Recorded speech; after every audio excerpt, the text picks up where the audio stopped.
Okay. Okay. Good afternoon, abnormals, and welcome back to the Ministry of Abnormality Touchdown broadcast. I'm your host, Abnormal, and I forgot to turn on the light. There we go. Don't know if that makes any difference, but I think it does. Anyway, welcome back to my show. It is Friday, January 27 of 2023. A very special day for me because today the new Dead Space game comes out, and I've been looking forward to it, even though I'm not buying it. So, I guess it's just a regular day. In any case, welcome everybody. I see Pew in the chat room. Hello, beautiful. And hey there, Ma. How is everybody? How are you all doing? How has your week been? How is your week ending? How is everybody? Okay.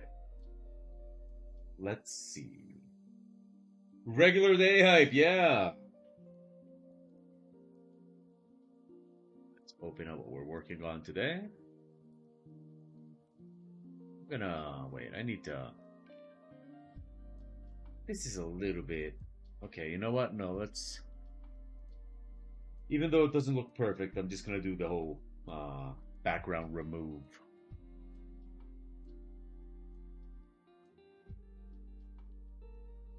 Okay, there we go. Much better. Okay.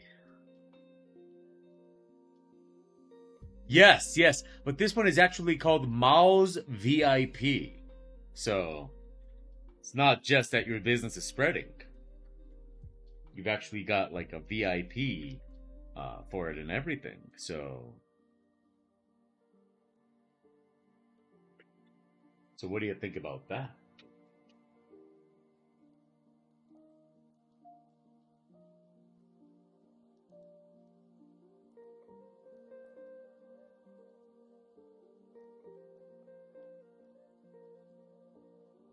Big businessman Mao.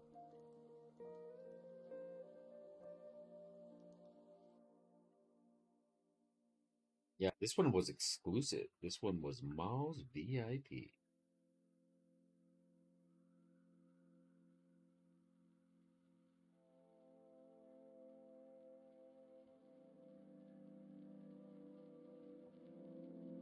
There's a building close to where I live that is literally called Edificio. Wow.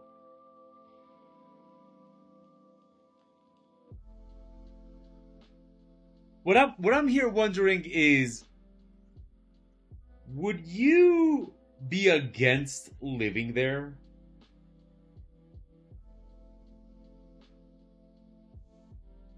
Or would you be indifferent?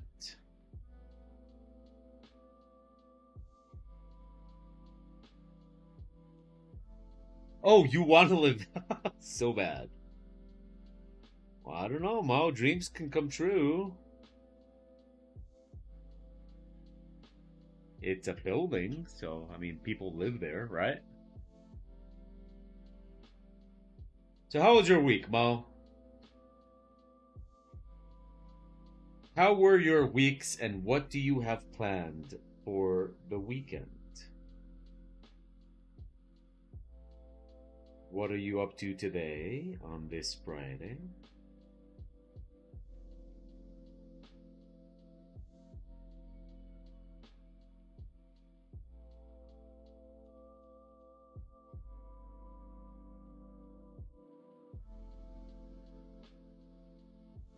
Productive week so far. My week was half productive, I guess. Um, but I've gotten some work done. Uh,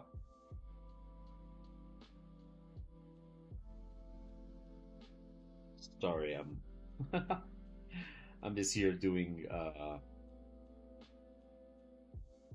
Anyway, yeah, yeah.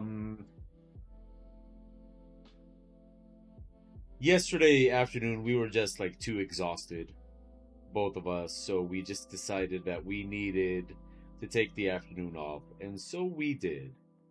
And we watched uh, a series on Netflix that was damn good. And if anybody is looking for a reality show on Netflix that is basically fun, interesting, and check out hot Korean people for an hour, there's a series on Netflix called Physical 100.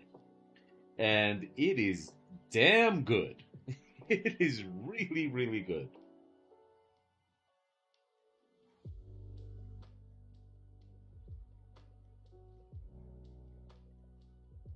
Yeah.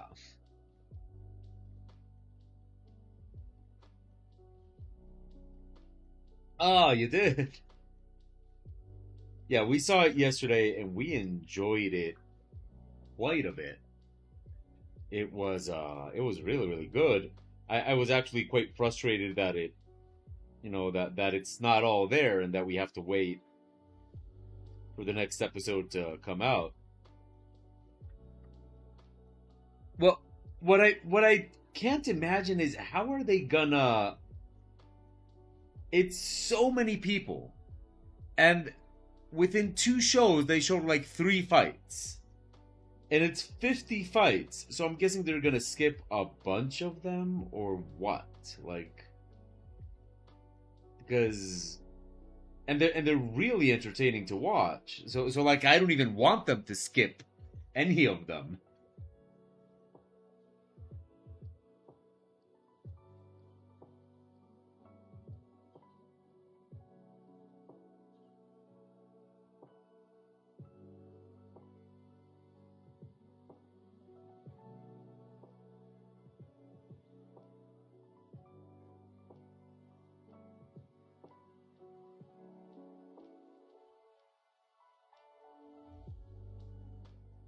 But then, 50 fights. I don't really think they're gonna be able to show all that.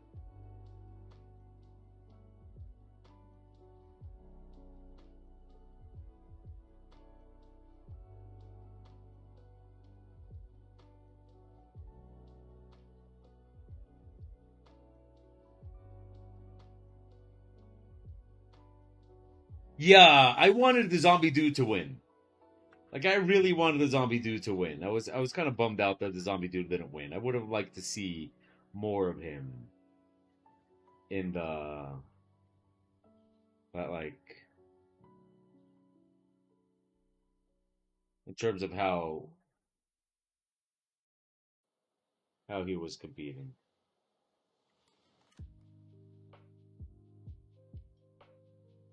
Yo, Mo, do you remember the zombie dude said that he was like in a zombie series for Netflix? Do you remember what series that was? Because Pew and me, we want to watch it. But there's so many zombie series from Korea on Netflix that we just cannot remember which one it is. Not like it's rare for there to be a zombie series, so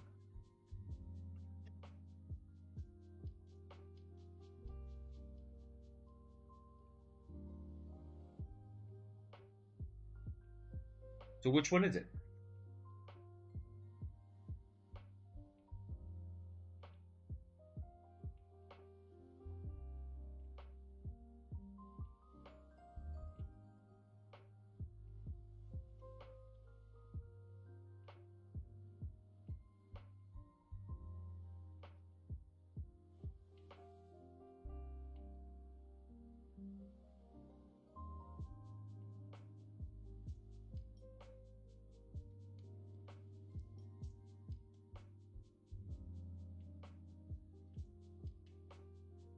Okay. Oh, Kingdom. Oh, so you were right, Pew, and I was wrong.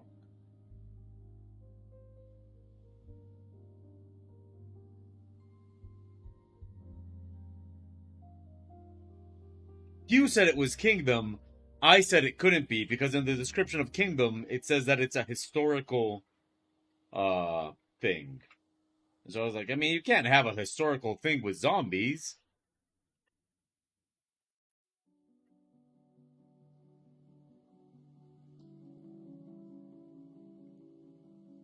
That was my logic, at least. My logic was flawed. Apparently, you can have historical zombies.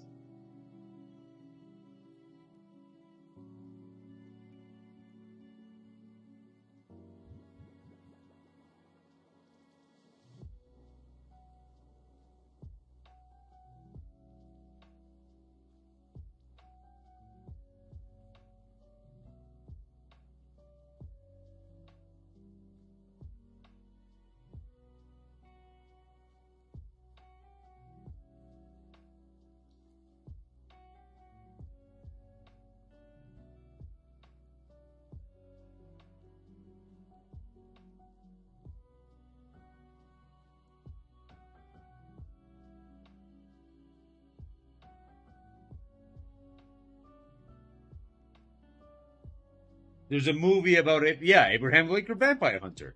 But you don't see that one promoted as a historical piece, right? Or maybe you do. I don't know.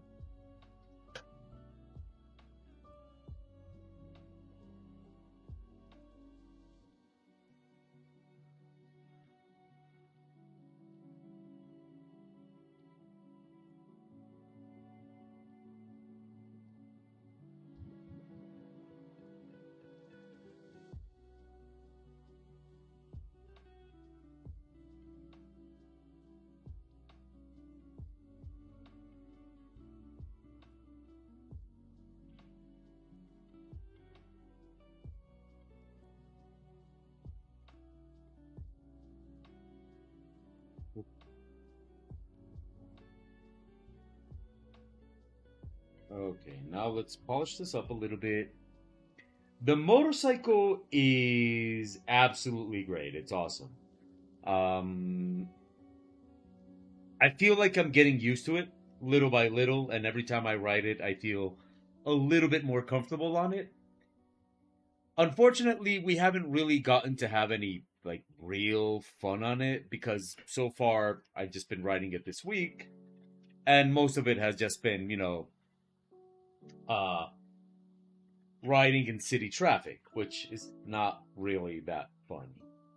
Um, but if I do well with, like, as a reward, if I do well with my work from here to tomorrow, then we might go tomorrow on a little mini road trip, just kind of maybe ride out into the country, grab lunch, and then ride back. So that's like the plan for tomorrow if I'm not too behind on my work. Um, Unfortunately, the fact that I got a new motorcycle doesn't mean that, I got a bunch of extra. I bought a motorcycle, I didn't buy time. So next time I'll just, make sure to buy the package that includes time. Uh, but, for now, we were on a budget, so we bought the motorcycle package that did not include time. But yeah, still, if we can manage, then this weekend we'll go for a nice ride in the country, and hopefully it'll feel awesome. Right now, the most difficult part of it is getting used to, basically getting used to how different it is from the motorcycle that I used to have. So the motorcycle that I used to have was very fat and heavy. And by fat I mean wide. And but it was also very low. So it was, wide, heavy, and low. And this motorcycle is actually tall, and quite light. But it also, like, it pulls a lot more. Like, you can feel the speed a lot more on this motorcycle. So it's kind of taken a little bit of getting used to because you can feel this motorcycle really, really pulling for speed, and the weight and everything is just very, very different. So that's been an experience. Also because I didn't used to wear motorcycle gloves, which, you know, you're supposed to. But now we do wear motorcycle gloves and they take a little bit of getting used to. They're not super comfortable. So there's also that.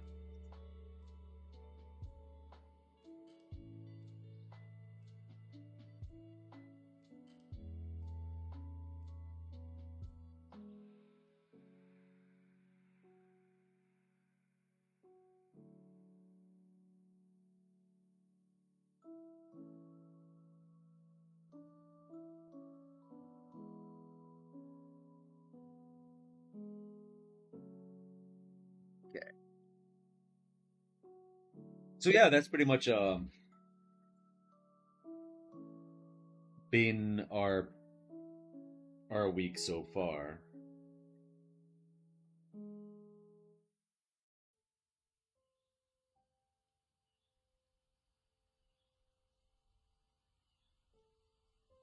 Yeah, hopefully we'll have time tomorrow to go for a nice long ride.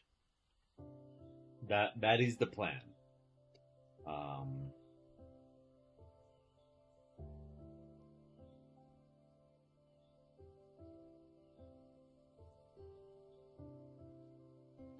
and besides, because we haven't really been able to like enjoy it the way a motorcycle is meant to be enjoyed.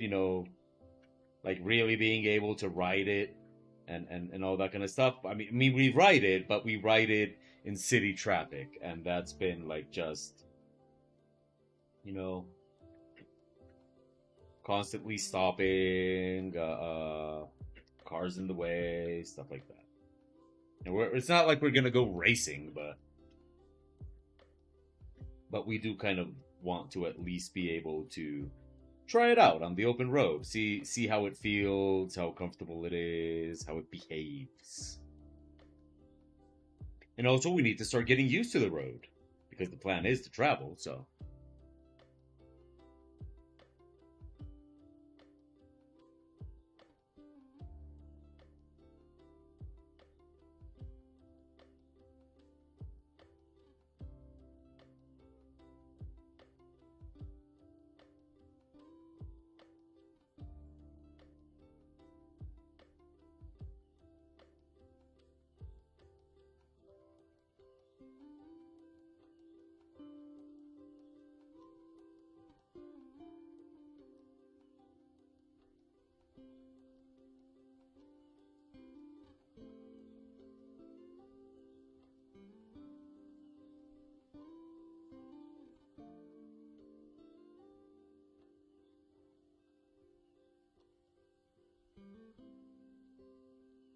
okay.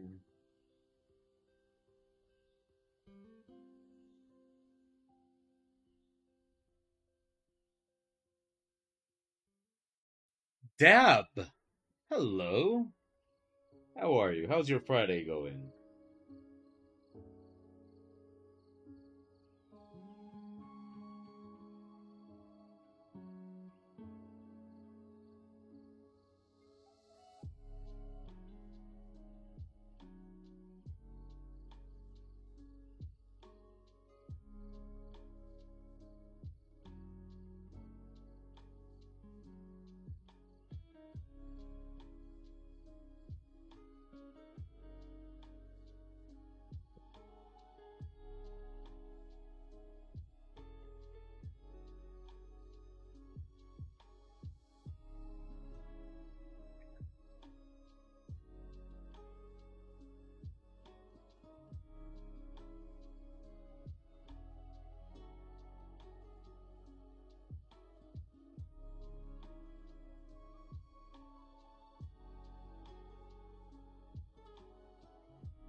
Oh, okay. Orange juice time.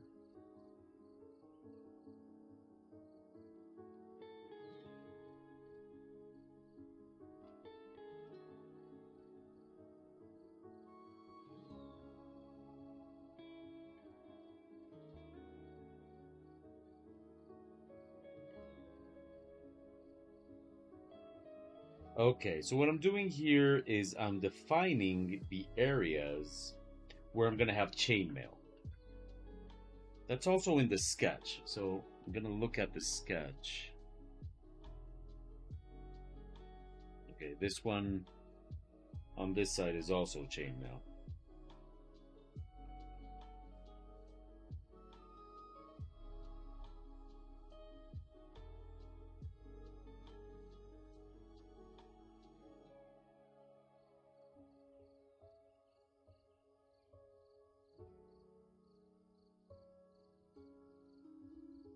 We'll polish this up in a bit.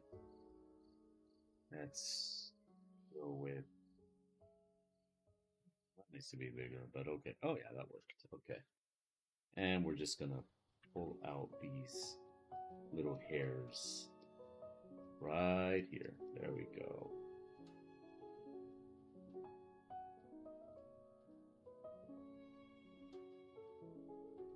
Okay, there we go. Where else is there chainmail? No, that's all the chainmail. Okay. So let's just duplicate that. No, actually, I'm just going to go with a different layer. And now we're going to make a very brightly colored chainmail. Here's the chain. Okay, let's see. Nope, that's the actual chain. Where's the chain mail? Ah, here it is. Okay, let's make sure we can get this angle right.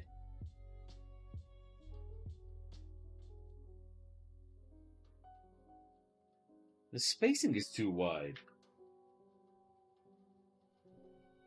Why? Spacing is not supposed to be that wide. Okay, that's better.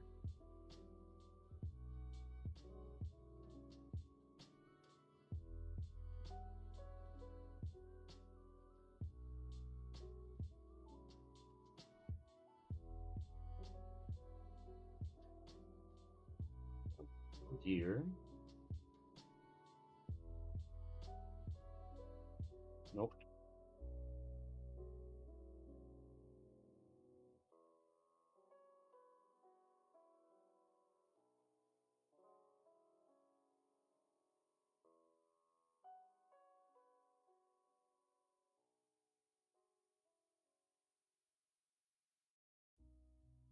There we go. And here. Nope.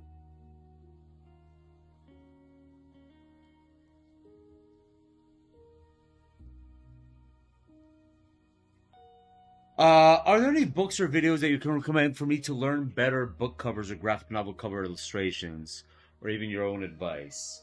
Um,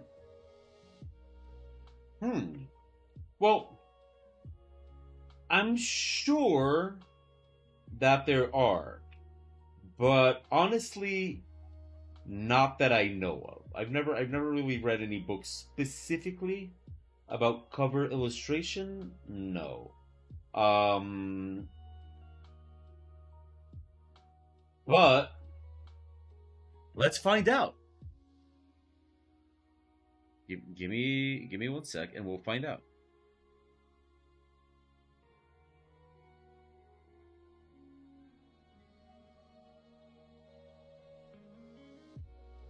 Okay, let's find out. Okay,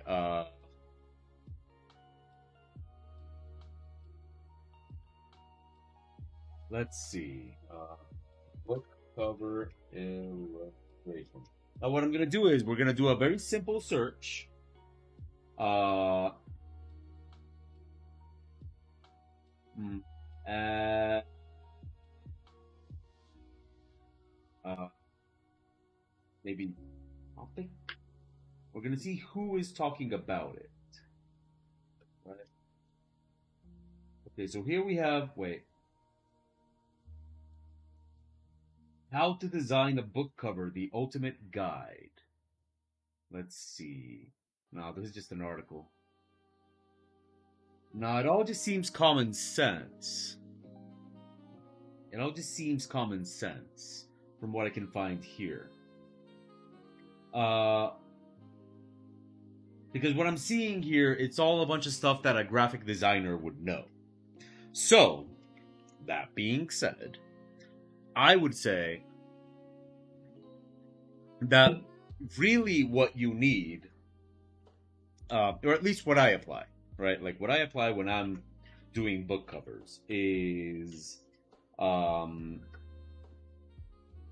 because I do work,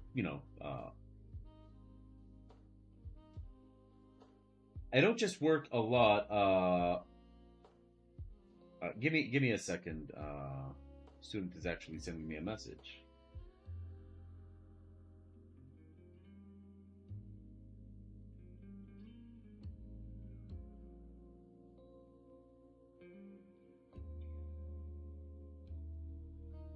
Okay, so I'll just talk while I let's just talk while I work.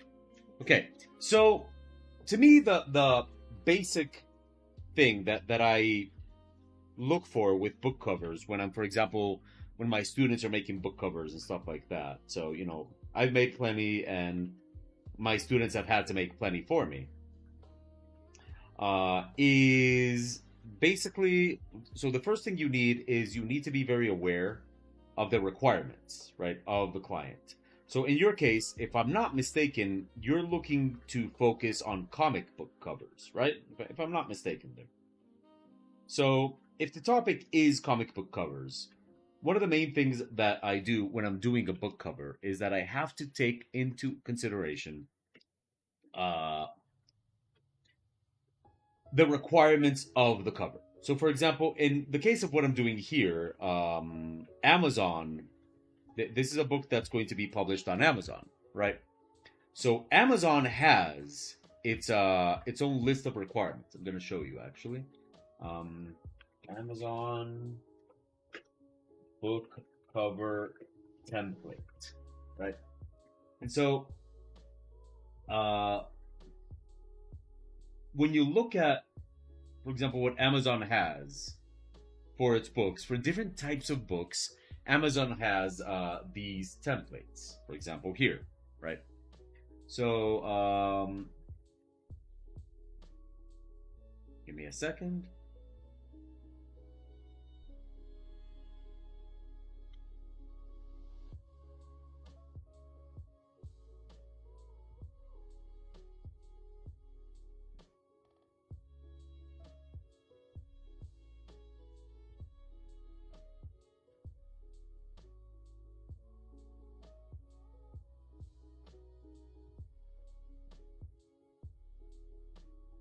So,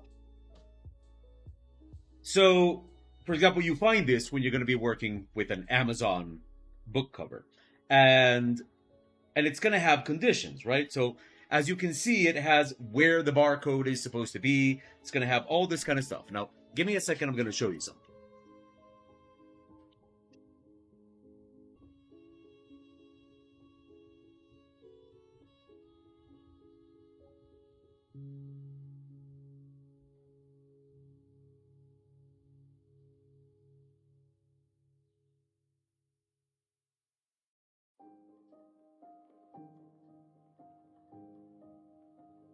What is this? What do we have here? Nothing good. Nothing. Holy crap! I just grabbed the worst stuff. Okay, no, here we got this one. Oh, okay. Oh, go with that.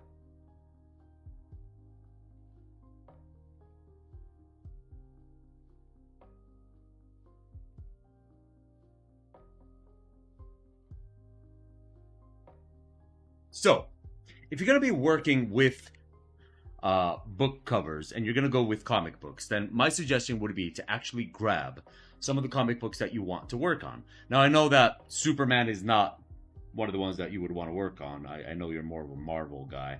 But this is just what I found when I just looked in my closet, right? So let's go with this one for now. Now, I'm going to take away the background blur and all that so that you can make sure that we see it. Okay. So if you look at this comic, you're going to start to find a lot of stuff on it, right? So you're going to find the title, but you're also going to start to find logos, right? And this is old, right? So, like, and you're going to start, underneath is the barcode, right? So underneath is the barcode here. And you're going to see like all this information that these covers have, right? And now in comic books, the back is not going to really be very relevant. Here's another example. This is a Top Cow comic. So normally you're going to have this up here. You're going to have the information here. You're going to have the titles. The barcode is not on this one. I wonder. Oh, the barcode on this one is inside. You can see right there. And the credits and all that kind of stuff. But so normally what you're going to want to do is you're going to want to grab a comic that is a good sample of kind of like what you're going for. And what you're going to want to do is you're always going to want to make sure that you are designing with these things in mind. Now, if you look online, you're going to find, let me just go back to art broadcast. We're going to go back to background removal.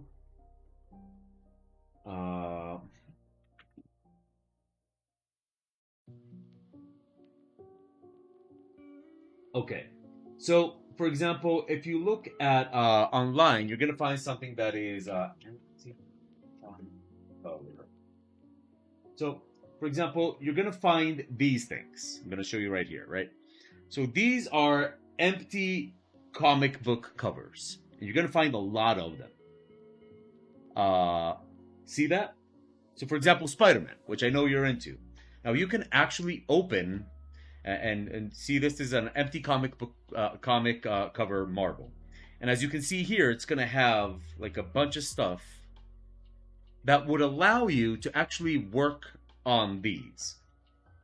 They actually publish comic books like this so that artists can sketch on them. And stuff like that. And as you can see, you're going to find like that people just grab the cover that they want and sketch on them, right? And I'm pretty sure that, if you go with, for example, I know that you're into Teen Titans. Let's see.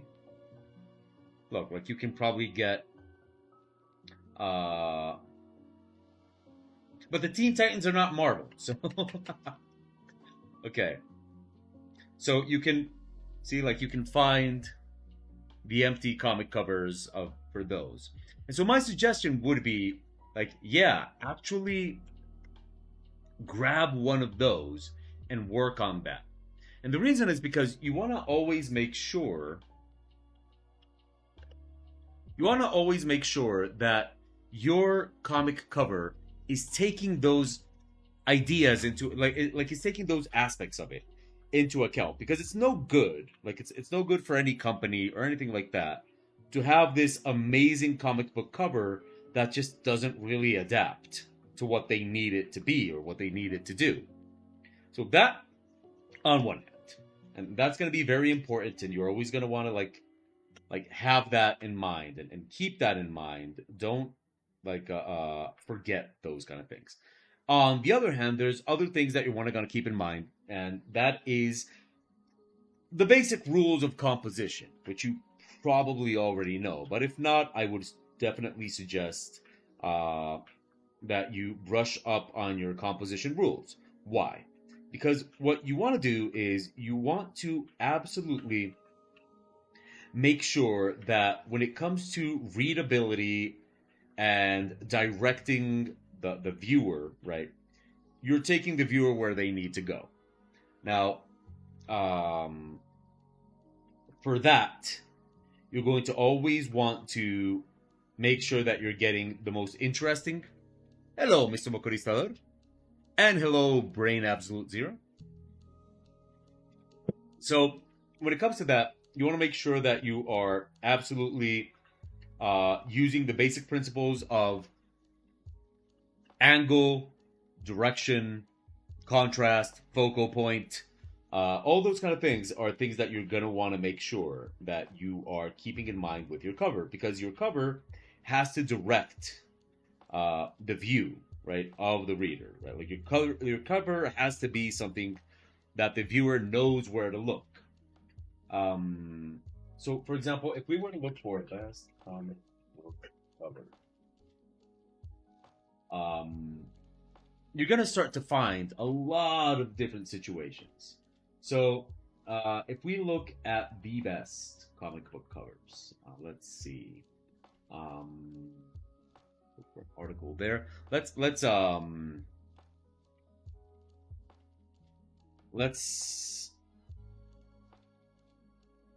Let me just let's see. Here we're looking at the best comic book covers. Now keep in mind that a lot of times these are not as seen by a graphic designer. These are as seen by just people that think that they're influential and stuff like that. So let's look at something good, right?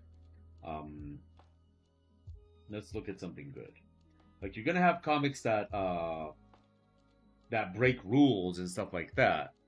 But for example, we can start with this one. This is one of the most iconic comic book covers of all time, right? Batman The Dark Knight Returns by Frank Miller. Now, why does this comic book cover work so well? Why is this comic book cover so good? Well, first of all, it has a minimalist design, so high impact, which of course works with Batman. But you got some other aspects to it, and one of it is always the flow, the directional flow, right? So you got like the, direction and flow, and you got the focal points, right? And you got the contrast, and these are the things that you always want to, right? So how do we look at all these on this cover? Well, for the direction, it's not difficult at all. Look at this. Western reading is always going to start here, and it's always going to end here.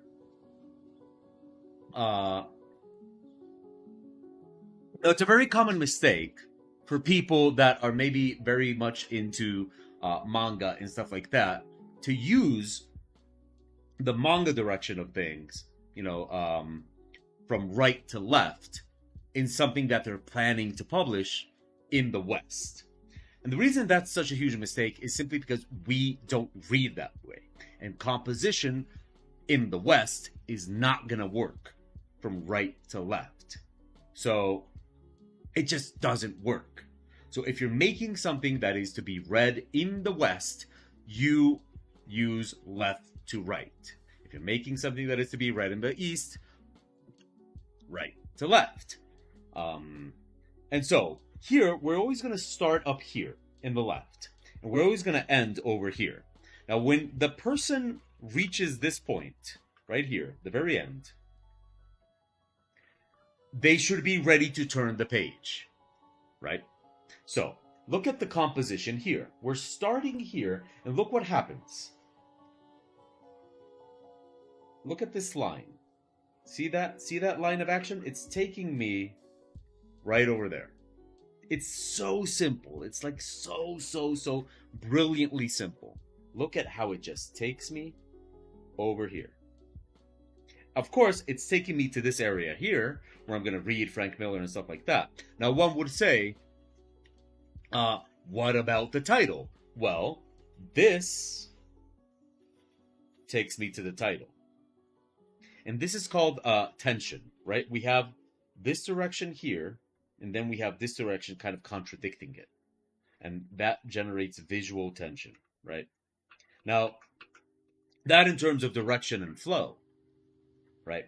The other thing, for example, the distribution of space. So if you look at, if we divide this in halves, you'll see that Batman is primarily in the top half.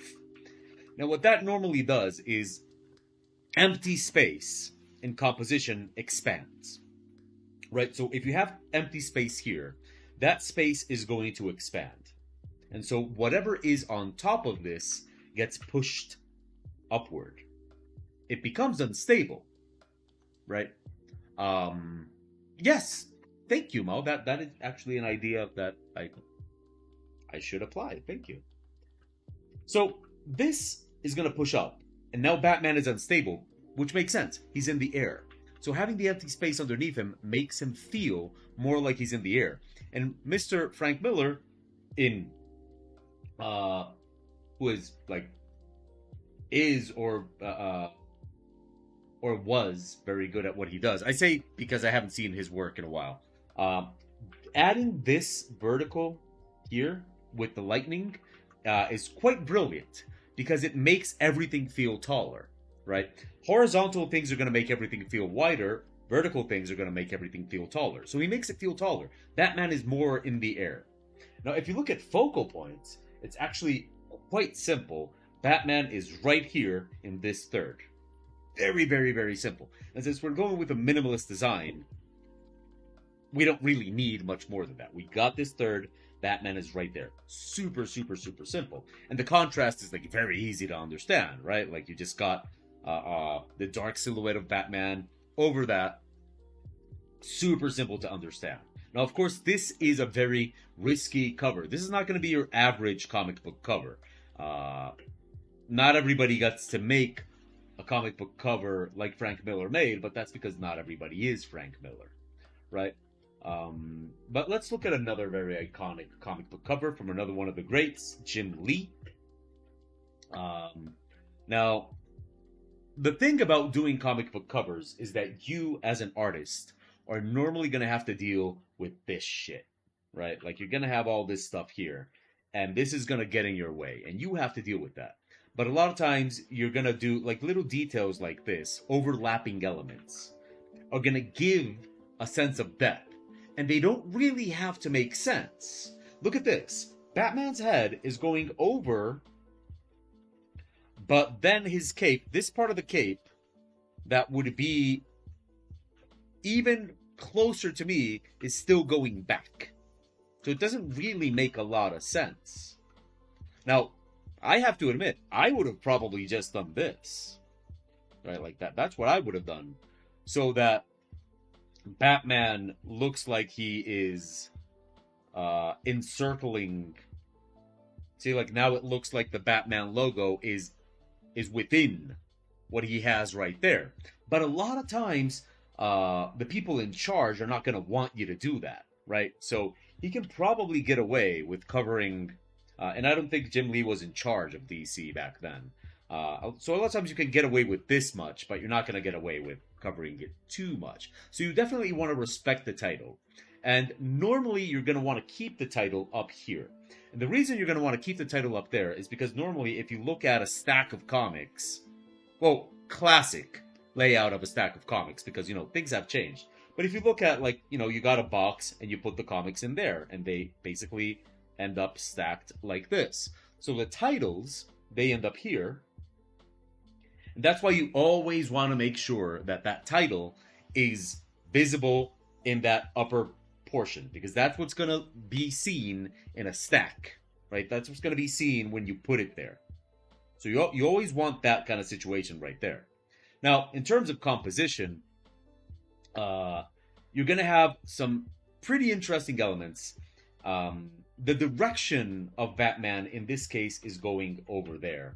Now, in that case, you can apply a lot of the rules of direction. Left is the past, down is kind of negative and memory and stuff like that. Batman is not an optimistic character. So Batman looking towards the right is just Batman looking forward. Batman is not a person that looks forward, right? Batman is a person that looks back. And he's a person that he's not imagining things. He's not imagining a bright future. Nothing like that. Batman looks down. Batman is grounded. So one of the brilliant things that Mr. Lee does here is that if you look at Batman's silhouette is normally a pain in the ass for art because he's so monochromatic that he's... I mean, look at the color of Batman right here, right? And look what happens with the color of the background. They're basically the same, right? But Mr. Lee does something pretty brilliant, and it's that he does a technique where he silhouettes Batman, basically. So if you look at his contours, you'll see that the cape is silhouetting Batman. And that's going to help frame Batman, right? Batman is framed in this image. Now, I wouldn't even be surprised. I'm not saying this is the case. What do I know? But I wouldn't even be surprised if originally this might have even looked in that direction and it was changed in editing. But yeah, that's I can't say that. I don't know how Jim Lee made this. So let's not make that assumption. But then you do have directions and stuff like that. Batman is clearly looking in that direction. His body language, look at this. Look at how his knee is pointing in that direction. Also, look at the stance, for example. This is called the base area. That's what it's called. And if you look at the base area of Batman, you're going to see that Batman, in this case, is in a wide stance. He's covering a lot of area on the floor. That makes him look very stable. That makes him look very powerful, right? I like this cover a lot. But then again, I like Jim Lee's work a lot. There's a lot of covers here that I would... Here's another classic. And now we're seeing a little bit of rule breaking here with the cover. This especially is going to happen with graphic novels and compilations and stuff like that. They're going to break the rules, right? Because this is not meant to be sold as a floppy. This was probably sold as more of a book or something like that. Right? You're going to see that it's got like a quote from Tim Burton. The title is over here. This is meant to feel more like a book. And they probably do that on purpose, because if they're selling it as a book, they want it to feel like a book, right? But there's still plenty of tricks here. And we're going to go with the same things. And this is very important to memorize. Always, always. Direction, if I remember how to spell direction. Direction, not in any order. Focal points. Contrast. Flow. Right. Yes. So look at this. Like, you got Joker here, and start to look at the brilliance of many, many things here. First of all, in terms of what's going on in the image, this is an image that is involving me. And you're going to see that a lot of comics, a lot of good covers are going to do that. They're going to involve the reader. So here, Joker is technically taking a photo of me as the reader. And that makes you involved, right? Like, that makes you be a part of it. And that's very, very important, right? Because it's kind of entering my space. And that gives it gives so much more impact. Look at other things that are getting done here. One is the framing. Again, we enter from here, and look at this. It's taking me, right? It's framing right here. Now, that's technically what you do with your hands, right? Like, this is framing. And that's what Joker is doing, right? Like, he's framing right here. So you get like this expression, and look at the contrast. Again, this has to do a lot with the design of the Joker, but look at the white of the Joker and the camera, and look at the hands and the contrast, between the darks and the whites and all that. But also look at this. And this is something you're always going to start seeing. Triangle.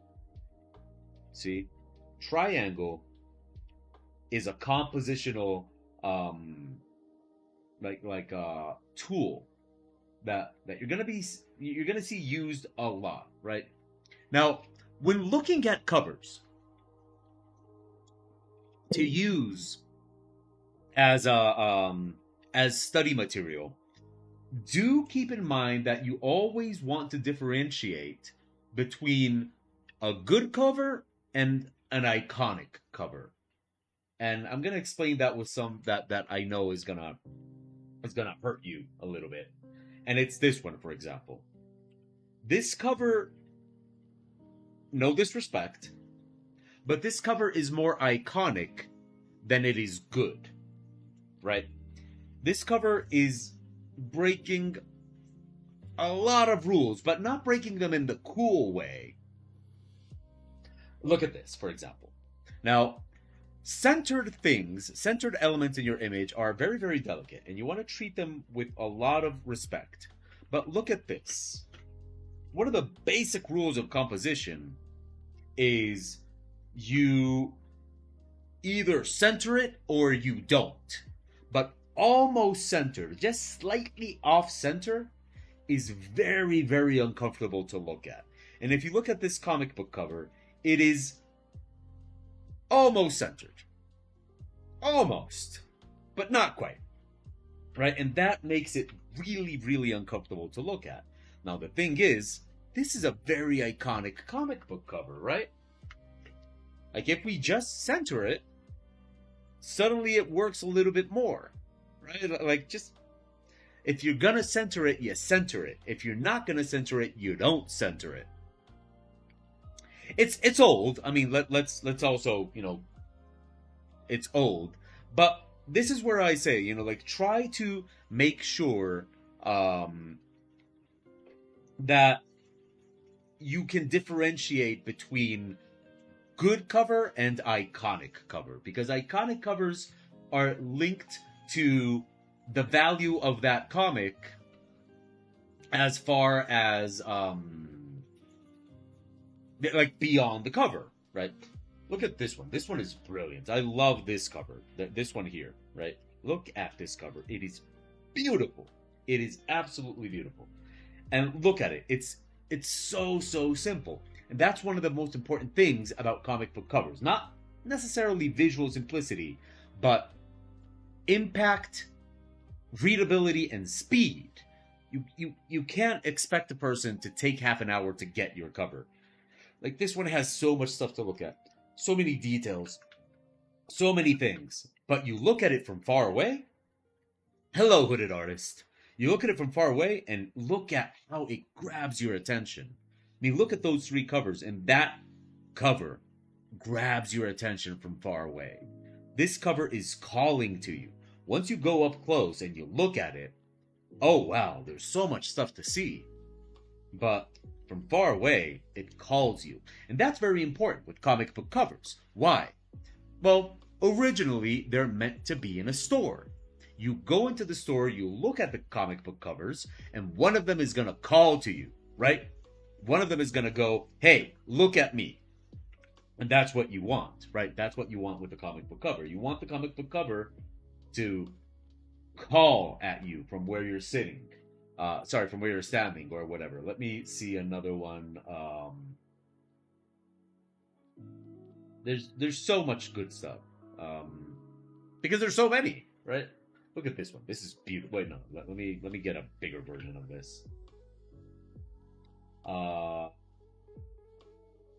This one.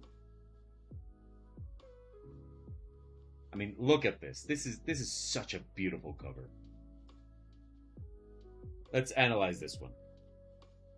Now, there's going to be several things happening in this cover. And of course, we have the different elements that we have to include, the barcode, all those kind of things. And it's just like, you know what? You got to put them in there.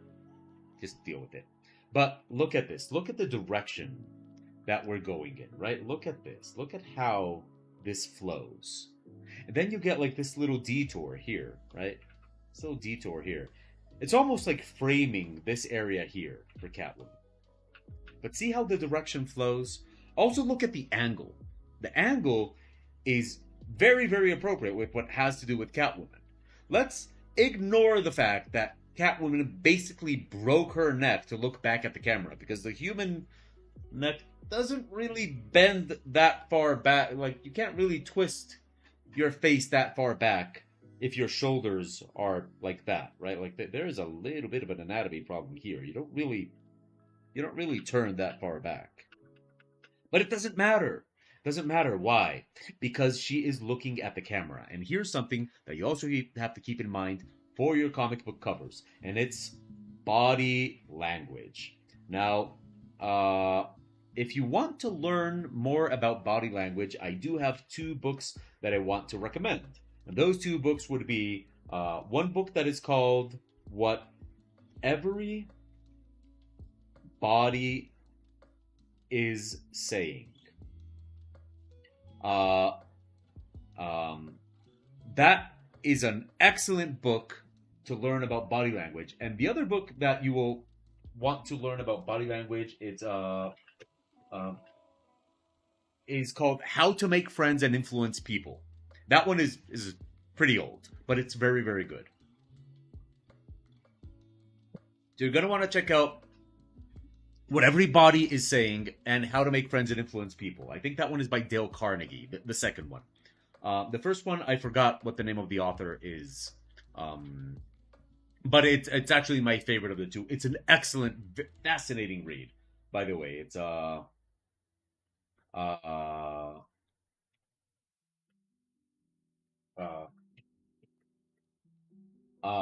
so anyway, so you want body language, and for example, here you're going to see something about body language, uh, and it's you see Catwoman's direction, going that way, but look at her face. Her face is looking at us, right? Her face is looking at us.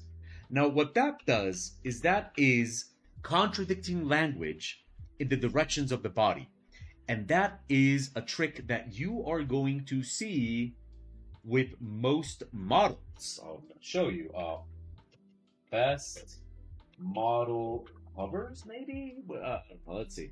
Um, but you're always, well, you're not always going to see, but you are going to see a lot of contradicting directions in body language. And I'm going to tell you why that is so important and why that is so useful. Let's see. For example, here we go. I don't know who these people are, by the way. So, for example, look at this one. And you're going to want to do this also for your cover research. For example, I've been told by a friend of mine that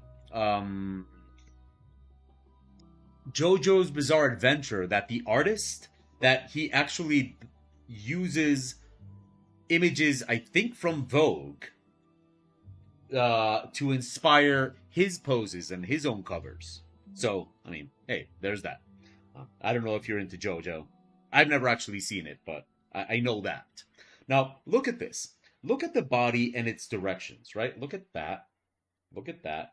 But mostly, I mean, look at the diagonals that we have here, right? But yeah, no, like apparently the artist of JoJo's Bizarre Adventure like works a lot with images from fashion magazines. Okay, but most of all, look at the direction that the body is facing. The body is facing that way. But then look at the face. The face is that way, right?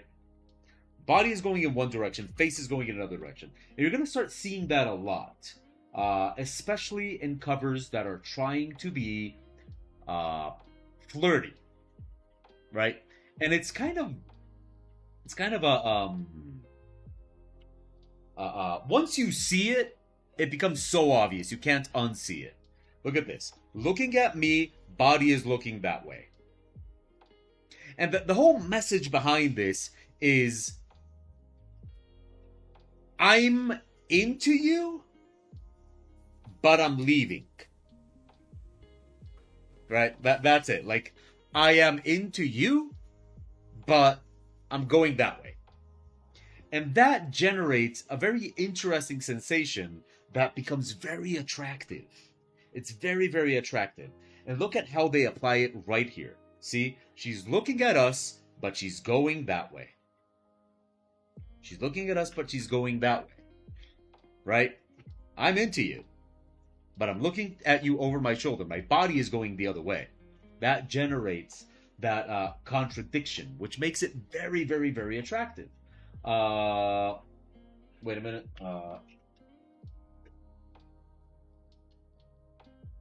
Here we go. Here's the last example I'll give. Just let me find the right image. Okay.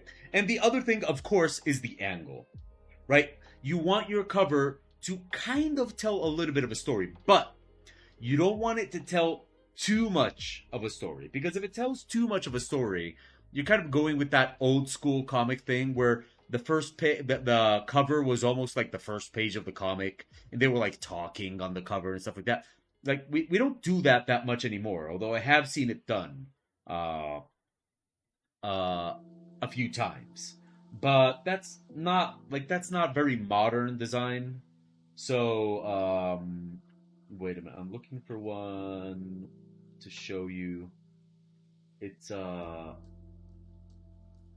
wait, okay. So so look at the angle here, and the cover is telling a very, very, very simple story, and it's Catwoman is gonna fall. That's it. That's the story. That's the story. Catwoman is gonna fall, and look at that. She's like taking a step off of the building. You can see the building here. She's stepping off into the abyss. Look at the contrast of the colors, and I don't need to explain color to you. I mean, you should explain it to me. Um, Look at the contrast of the colors, the perspective, the angle.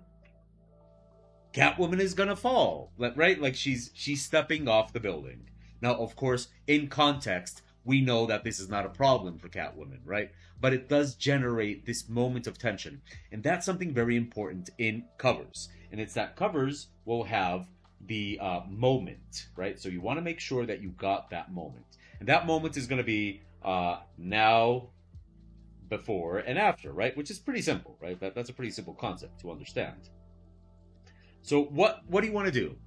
Your cover has to have a before, a now, and an after, but mostly what you want to focus on is two of them, either before and now or now and after, right? So, for example, here it's now and after, right?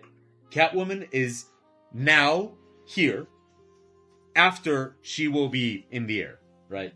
Then you're gonna get the other comic book covers where maybe they show the character all beaten up.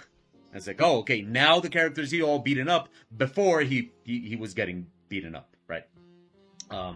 It's very, very dull when it's just now, right? Like nothing is going on, nothing is gonna happen, and nothing has happened. It's just the character there. It's now, right? So now this doesn't have to be super complex. Like in this cover that I'm working on, it's kind of like, okay, this guy is yelling at me. He was drinking. I don't know what he's right. Like you just get this sort of interaction there and stuff like that. I'm trying to find the cover, but wow, it's difficult to find the cover itself because it's a variant cover. I'm gonna have to find it without the. No, but I want to find it with the title on it. Ah, here we go. But is this it? Yes, it is it. Okay. So this one was pretty infamous. And I mean, far be it from me to criticize Milo Manara, right? Like Milo Manara is one of the masters of his craft. But there are several things that you can tell from this cover, right? One of the things you can tell from this cover right away is let me find a version without the. I'm gonna find a version without the lettering.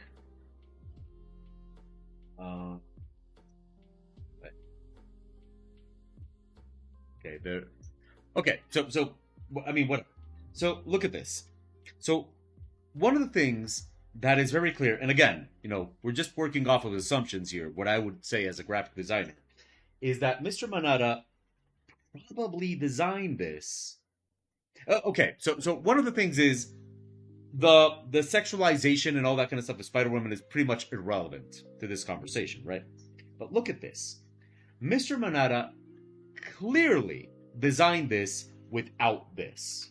Like, clearly he was not taking this into account when he made this image, right? He just painted his illustration, the end. He clearly did not think about this, right? The location of this, and I get it. If I was a graphic designer that was given this, like, hey, here's the illustration we have, make it the cover, I'd be like, fuck, I don't have anywhere to put the cover. Look at this. I'm gonna wait, let's see if I can find the original image. Uh, let me see. Ah, here we go. Sort of, but not quite. But look at this. Look at this. Look at this image here. And this is where you're going to start to see like why it's so important to take always into account the title and the contents. Look at this image. Where are you going to put the title? There's nowhere to put the title. Like, at best, maybe you can put it behind her butt. Like framing her butt. But I mean, really, who's gonna do that? Right? Like who's gonna do this with the title? Nobody's gonna do this with the title. It is awful. Like, you know, like nobody's gonna like, right? Like yeah, there's, but it's not just that there's no free space. You see, in covers, sometimes you will cover things, right? But what are you gonna cover? That's very important, right? So you can't cover here. Why? Because you'd be covering her hand. It would just look weird that you're covering her hand. And there's certain things that you don't want to cover unless you're doing it on purpose. Like, for example, naturally, you can't put it here, right? So what's the final option? Put it here. And it looks so weird and out of place. It looks so awkward. Does Mr. Milo Manada's anatomy have issues? Yes, it does. Let's stop denying that Milo Manada can't, let's stop acting like Milo Manada can't make mistakes. Of course he can. Milo Manada's not perfect. He probably knows more anatomy than I would learn in 3 lifetimes. But that's not the point. The anatomy mistake is not the point. The mistake here is that Mr. Milo Manada did not take into account that this was going to be a cover with a title. And so the cover had to put there, and it looks so weird. It looks so out of place. He didn't take that into account. So yeah, that's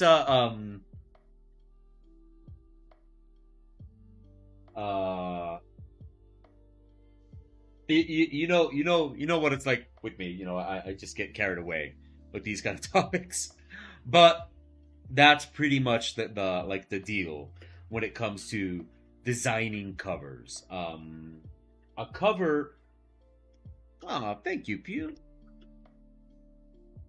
A cover is what one way to put it would be, well, that's not just a cover, that's an illustration, and it's something that's very difficult for us artists to understand.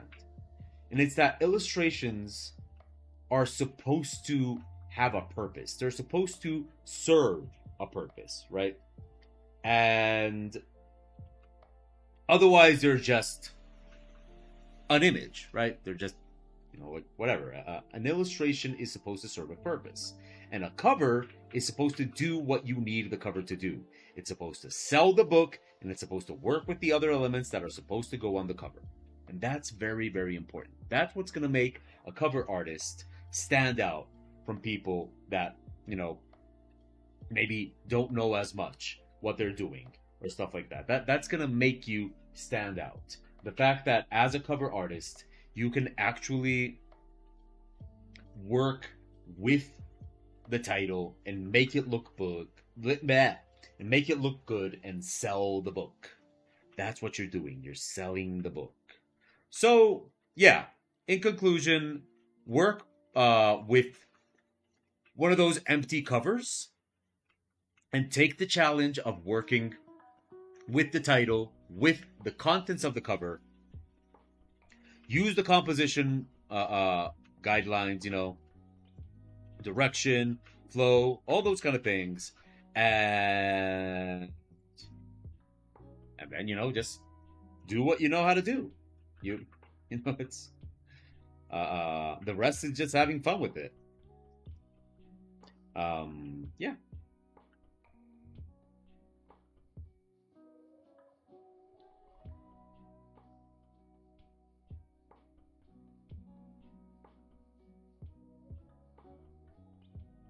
And yeah, I do think it's a good idea for a YouTube video.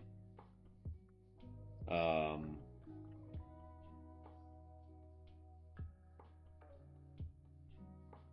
I don't think I would be able. I don't think I would be able to make YouTube videos criticizing covers that I don't think are good. Simply because I just don't want to be that kind of channel, right? Like I don't want to be the kind of channel that's like just bashing on covers that I don't think are very good. Um,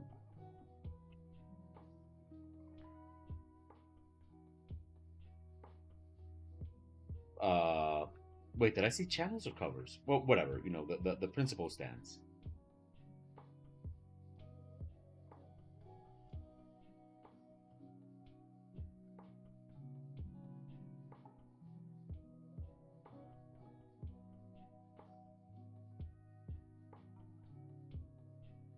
But yeah, I do like that idea. Definitely gonna apply it.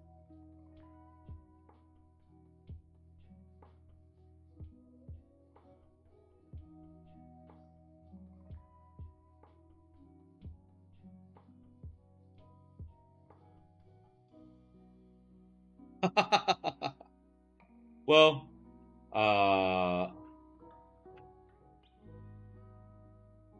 I think we can pretty much post these on YouTube.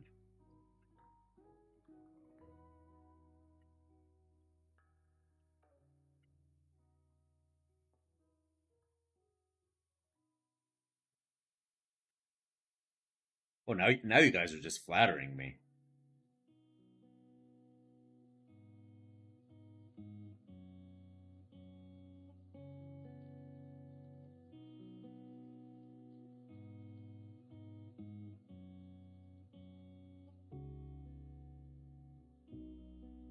Now you guys are just throwing flattery.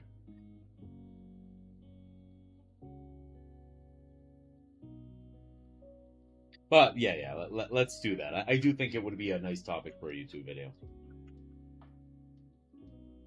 Also, because it would be actually, I think those videos would be very useful for the channel in the sense that I don't have to make art for those videos. I'm analyzing uh, pre-existing art, so that would actually be very useful when it comes to like I don't have to like draw anything for the video. I just am analyzing something that or is already there.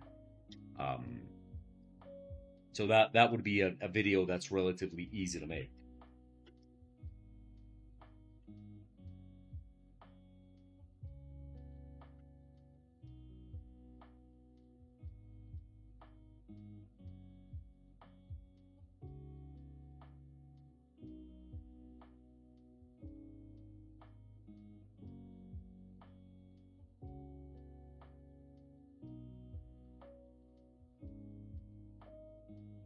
Okay, chainmail is on. Okay.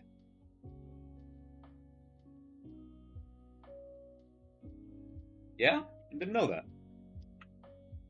That photographers make those kind of videos a lot. Analyzing what's working in a photo.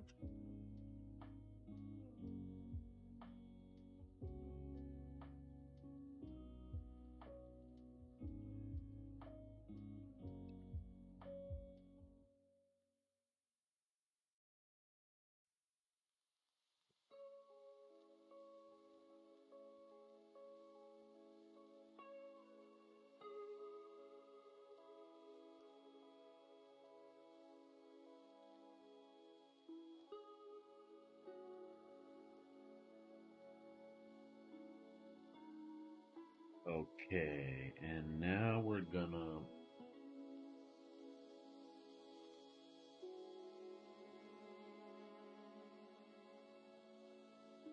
Let's see.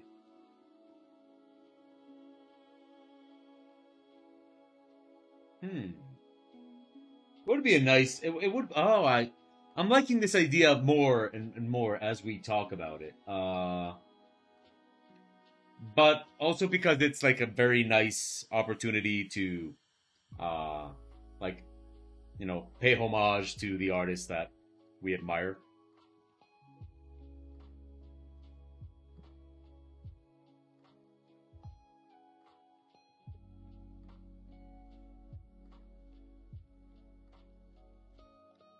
Nat Class! Hello, how are you?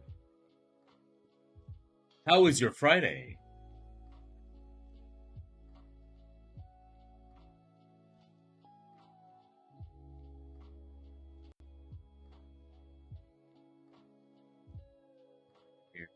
You're gonna work?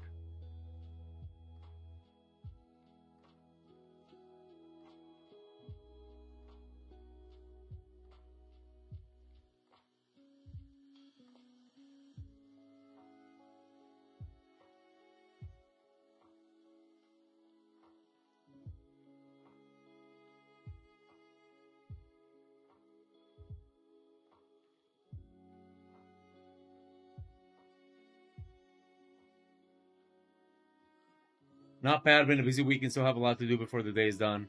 But I'm in good spirits. Well, I'm here working on this cover. We just had like a full on like a class here. Uh Not on that class though, but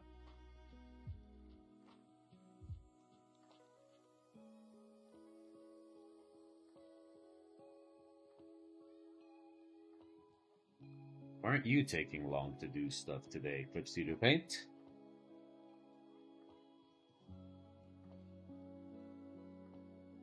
Professional Illustrator tells you why you should check out Mobius's art. You won't believe number 2. Gone sexual story time, money and thumbnail. I swore I would never do that, Ma.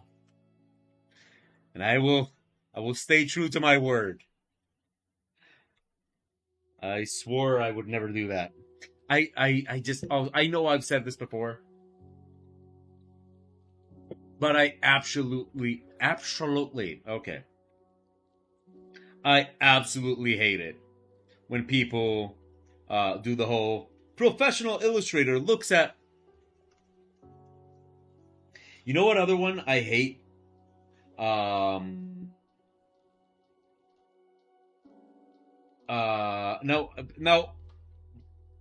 full disclosure, I've actually never watched any of these videos, so feel free to tell me in the chat room because I assume that these videos are not actually that. But I hate it when it's roasting your art. Have you seen those? That it's like some artist and they say that they're gonna. What did I just? Oh, okay.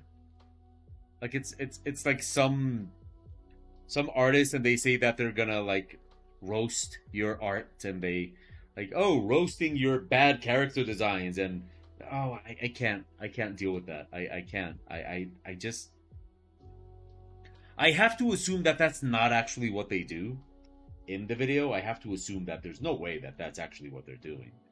But I just can't. And again, I've never actually even seen one of those videos. If it is actually that, then that is just awful. But if it's just like the content of the video is something else, then that's clickbait, and I don't like it either.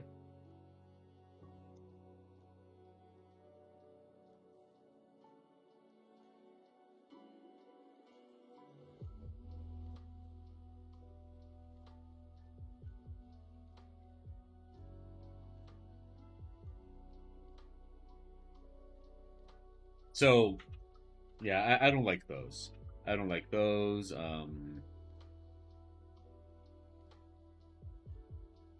I think trying to get yourself seen as an artist is already intimidating. Like I get that maybe sometimes it's a joke, right? But I think trying to get yourself seen as an artist is already intimidating enough. Um, for some guy that you admire to be making jokes about how he's going to destroy your work. It's like, dude, no, no, don't joke about that, right? Like, just don't.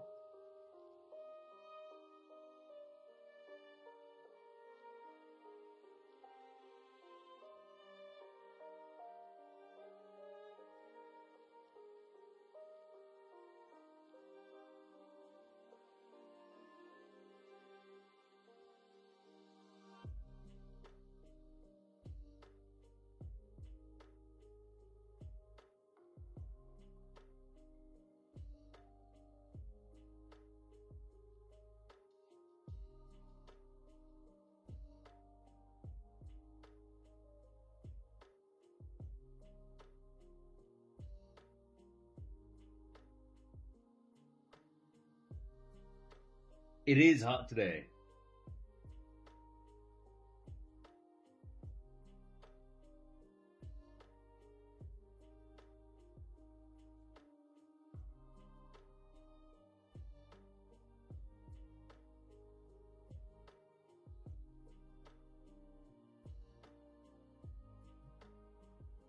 Oh no, no, wait. What's going on here? Oh, okay. Okay. Start with a nice. Okay, so the light is gonna come. Okay, we're gonna want the light to hit the arm, and that would hit here, and of course it would hit a little bit here. If the light is coming from there, that would project.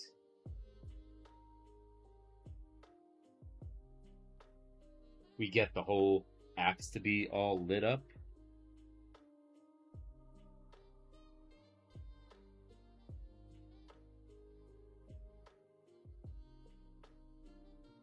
Oh well, Nat class here. The weather here is not something you can actually count on.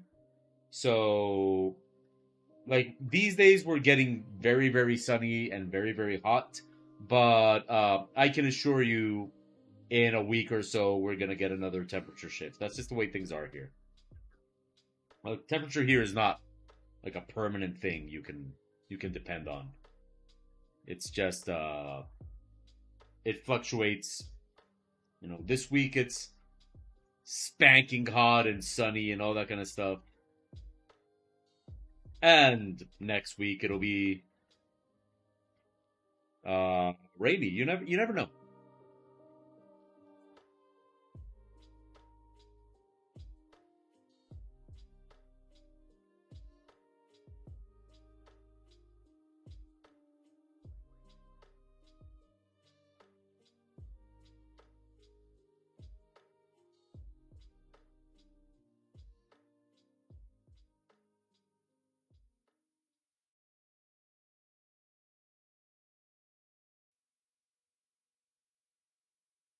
That's just life in the tropics.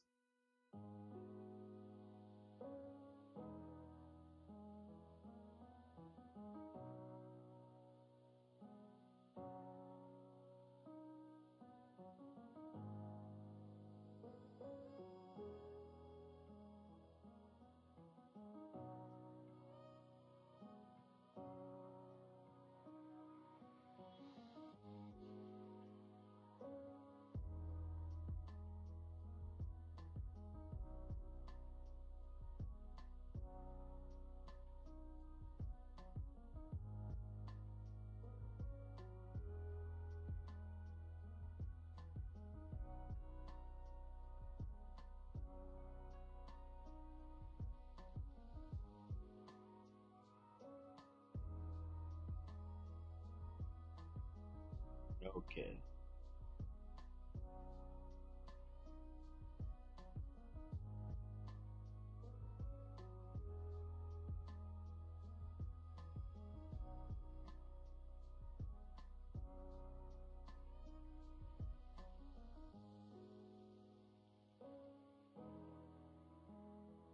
We're just doing this with a lot of patience. Very, very, very slowly.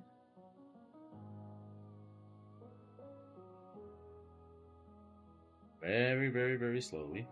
And what we're gonna do is we're gonna start with occlusion. We're gonna start with occlusion. Zoom in a little bit. We're gonna start with occlusion. Here we go. And slowly we're gonna start lowering. Fine. Very, very slowly, we're gonna start lowering the opacity on these lines. Right. And let's start with occlusion. Gonna make it darker even. Let's put it in multiply and see what we get then.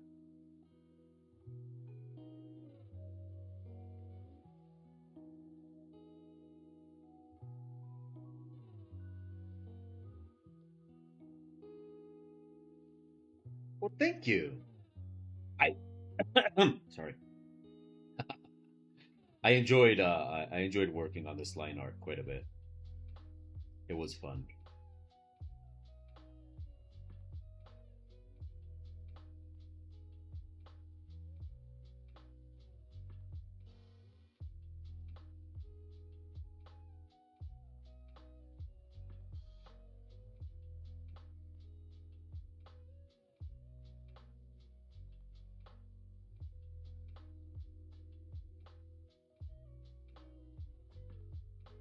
So with the occlusion, as we add it, the image should start to basically, like occlusion is almost magical in that sense. You know, it's really gonna make everything come to life with like just such a simple step.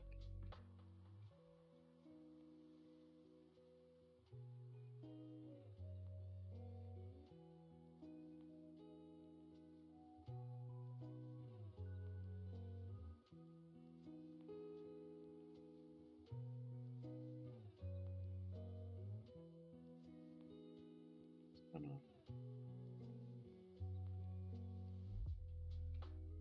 try and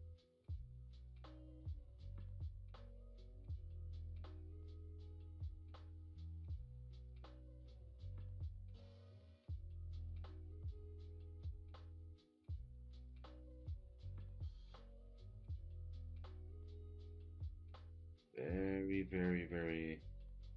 It's kind of hard to choose where I want to go next at this point.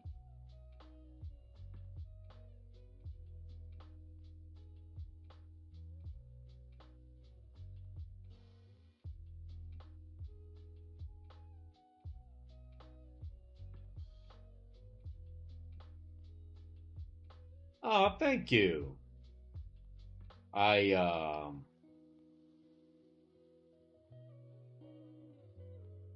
I enjoy doing lighting very, very much.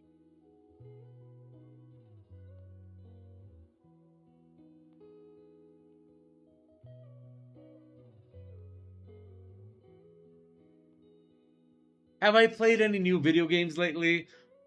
Unfortunately, I haven't played anything this week.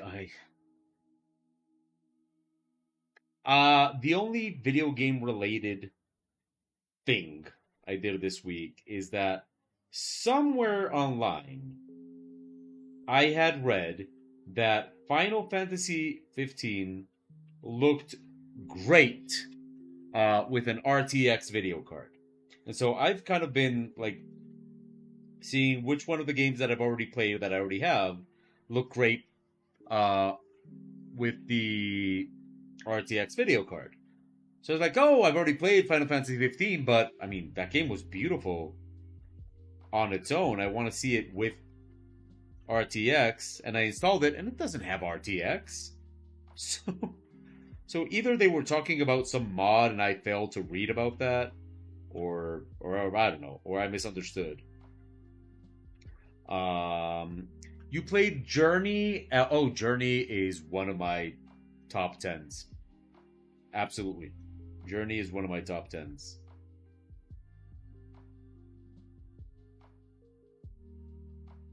I absolutely love Journey.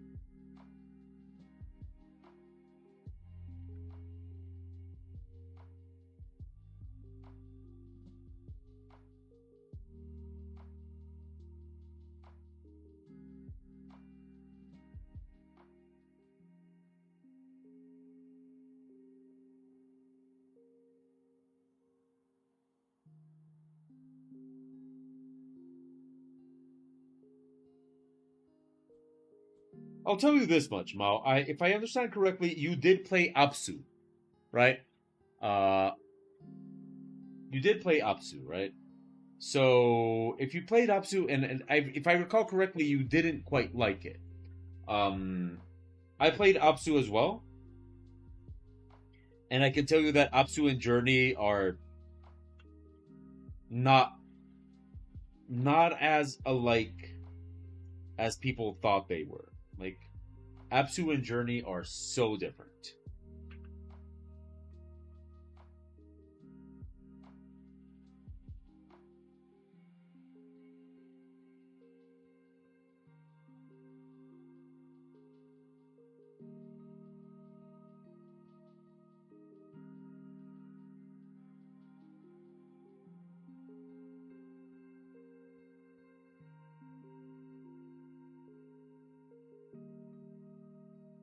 Journey, like when it comes to stuff like composition and all that kind of stuff, Journey is like in a league of its own. It is, and if you want to play something nice and relaxing, the people that made Journey and Apsu for that matter, before that they have another game. It normally comes in a package with Journey, although it depends on where you're getting Journey. But if you have a chance, and like for real cheap, don't pay a lot of money for this. But they have another game that's called Flower. And Flower is a very, very interesting game. I don't know if anybody here in the chat room has played it.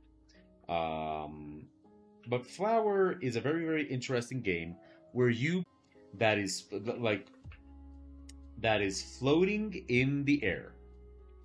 And what you have to do is you have to float around the area, um, picking up other flower petals, like, or maybe you're the wind, like you know. Okay, I mean, either you're the flower or you're the wind, one of those two, and you just like guide it around, and you're gathering other flower petals and just making like a huge wind uh accumulation of petals, I guess. It is not as beautiful as Journey, not as interesting as Journey, but it is so relaxing. So relaxing.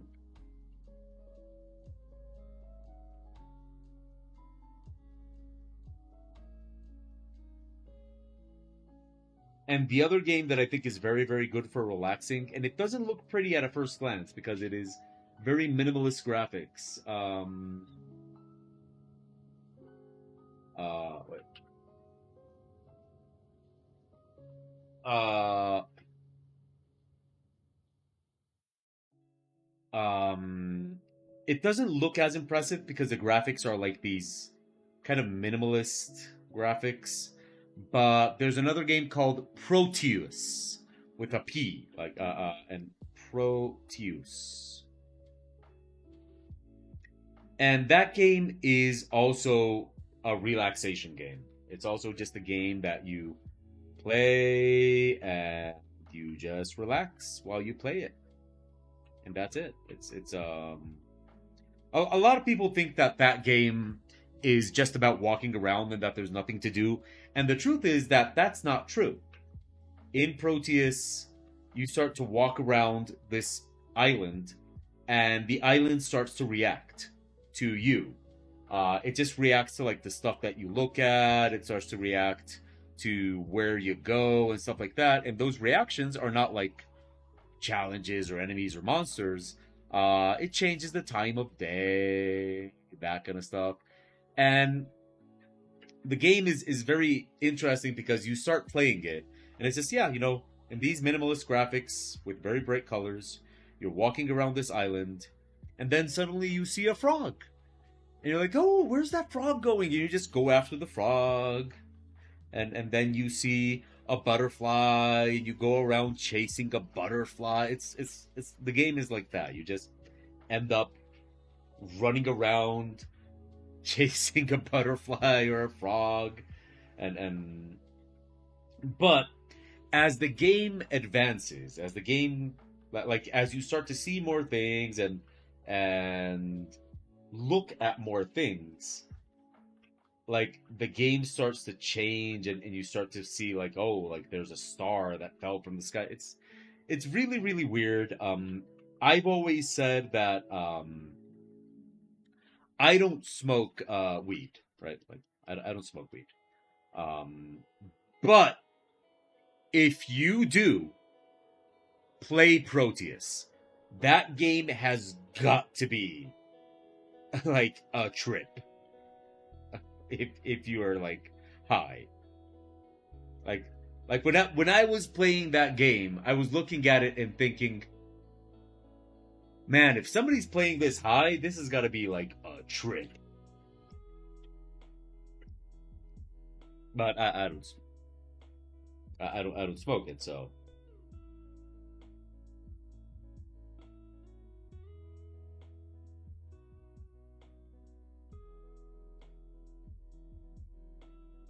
forbidden grass.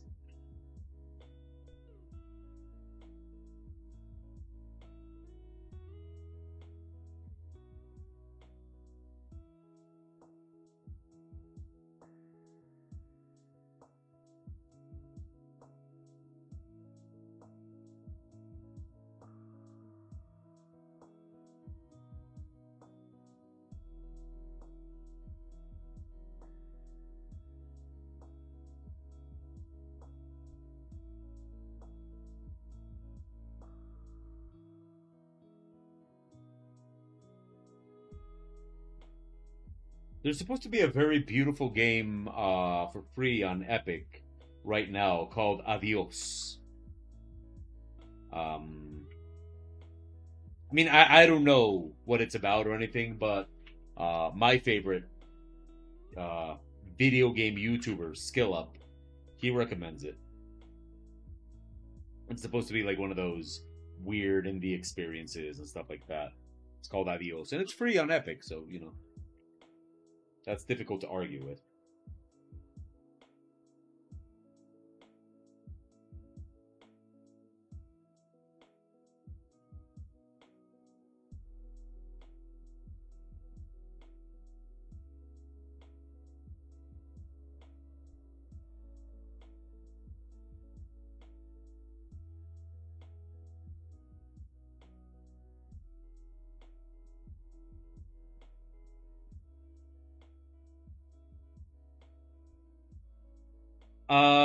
Let's see. What have I installed that Epic has given me for free and actually played? No, I've done several. I uh I installed and played The Thing in the Well. That's fun if you like pinball. Because wait, is it The Thing in the Well or The Creature in the Well? It's either The Creature in the Well or The Creature of the Well. And I don't think the trailer explains it very well. Um but sorry, my phone is ringing. Give me a sec.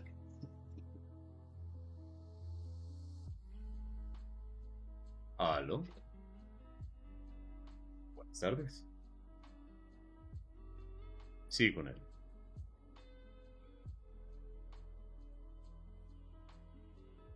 Bien, gracias.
Okay, I'm back, but actually, I have to go pee. Hello, Sabrina. How are you, beautiful?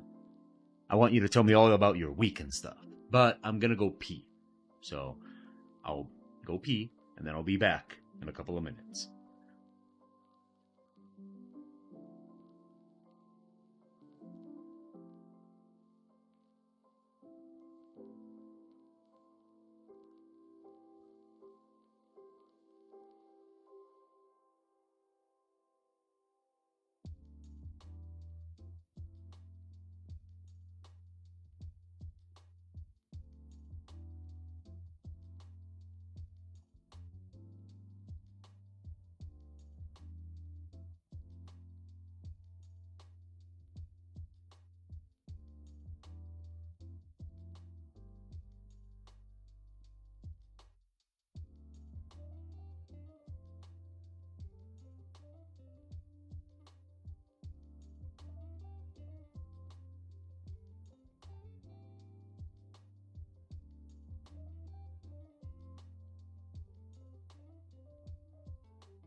And we're back.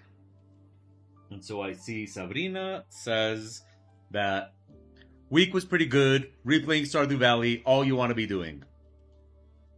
It's funny because there was a moment in time. Sorry, got potato chips. There was a moment in time where I was trying to like recommend games for Pew, and I was like, and I doubt she remembers my recommendation of Stardew Valley specifically, but I recommended games, and I was like, oh, check out this game. People say it's very relaxing, and Pew was like, yeah, but I'm not killing anything. I need to kill stuff. And that is Pew's gaming style.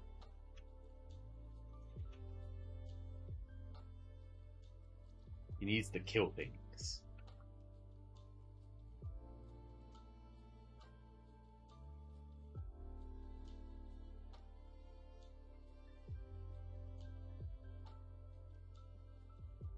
So, what does everybody have planned for the weekend?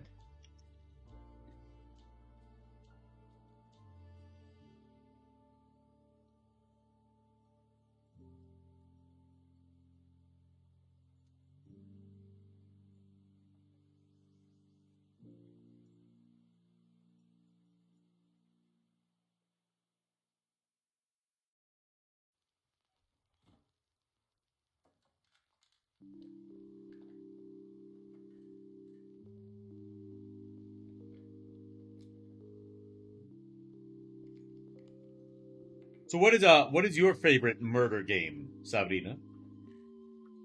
Okay, no. Here's a question for the entire chat. What games do you play for just cathartic release?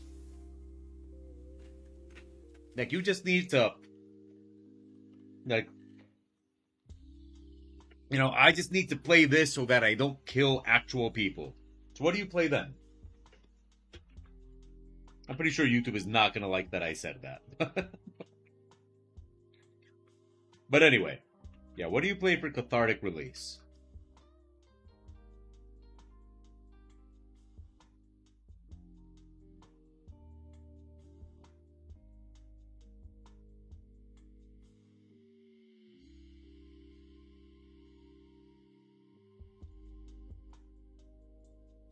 I'm very much looking forward to Returnal on the PC.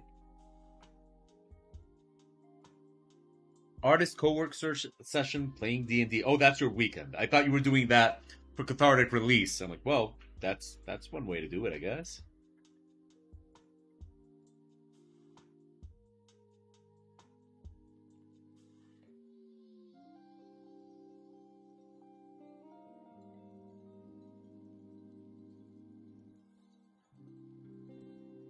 Roguelite like Hades.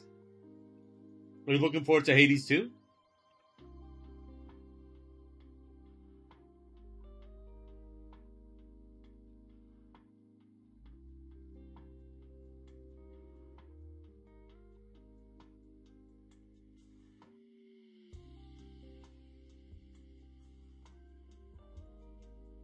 Hitman. Well, yeah. I mean, have you played the latest ones, Mal?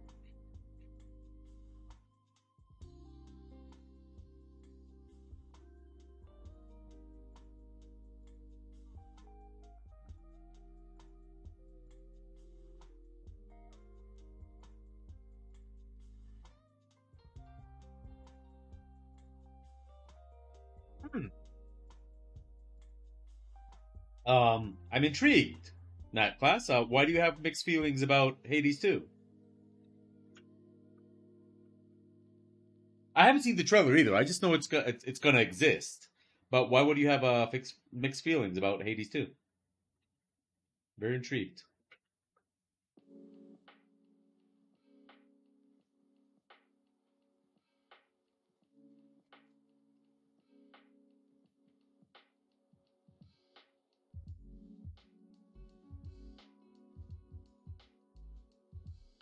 Ah, okay. Well, in all honesty, I would prefer they didn't because, for example, with Supergiant, my favorite is still Bastion, right? And I love that they always try something different, right? Um, like I love a lot of the design of, for example, Transistor, and the music of Transistor is amazing, but I don't think Transistor is as good as people say it was. Um, to me, they've never topped Bastion, but I love that they try out different things. Right? That if you take their games, they are all really, really different, and I love that.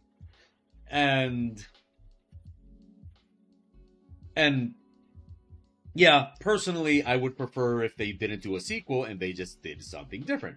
For example, the one that they made that's like about basketball, not interested, not interested at all. But I'm glad they made it. I'm glad they made it. It's like, oh, okay, you did something really different. Okay, good, good for you. Now then, you go and you do Hades. Oh, okay, great. I like this one. That's awesome. Um, so I would rather they just continue that. I love that they're always doing something very different, very unique that you've never seen before. I like that.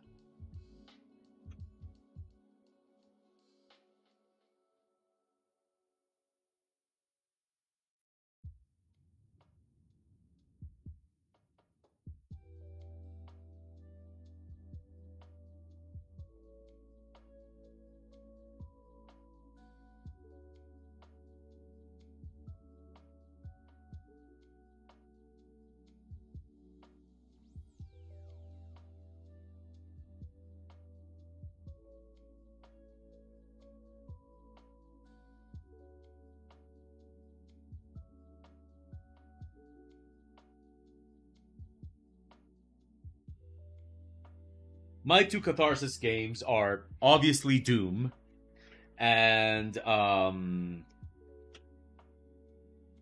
Mirror's Edge. I play Mirror's Edge. Like Mirror's Edge relaxes me.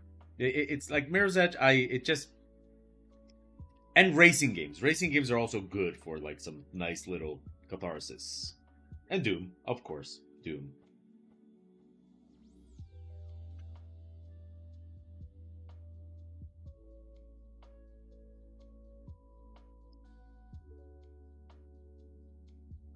Oh,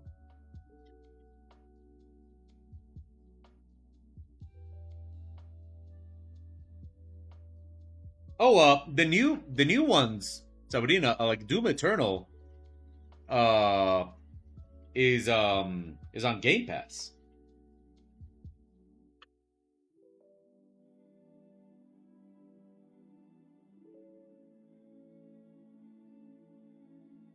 What brush do I and hello Thanatos? What brush do I use to make the image gray? Um, I'm not sure I follow. I just do a filling, not really a brush. I just fill it, or maybe I'm not understanding.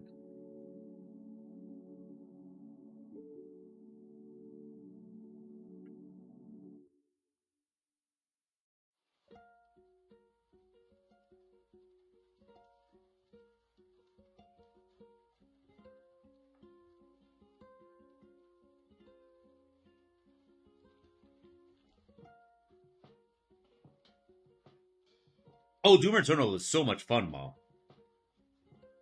I absolutely. I mean, but you know I love Doom, so.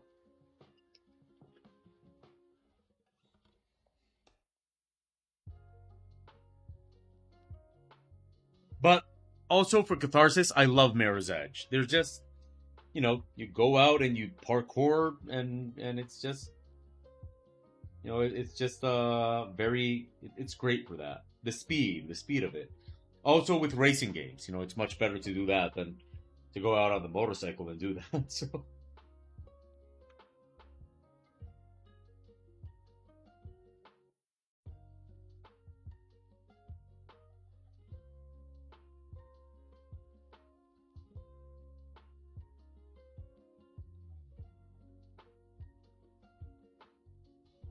don't worry, Thanatos. Take your time. You know I love questions, so don't worry about it.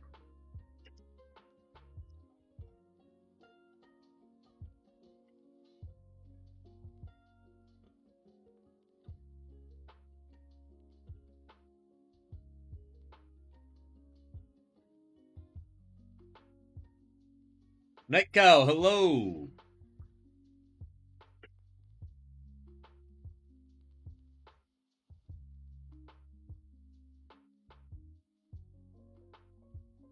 Ah, you think that would that be it, Thanatos? Are you asking about what brush I use for the shading, like what I'm doing right now?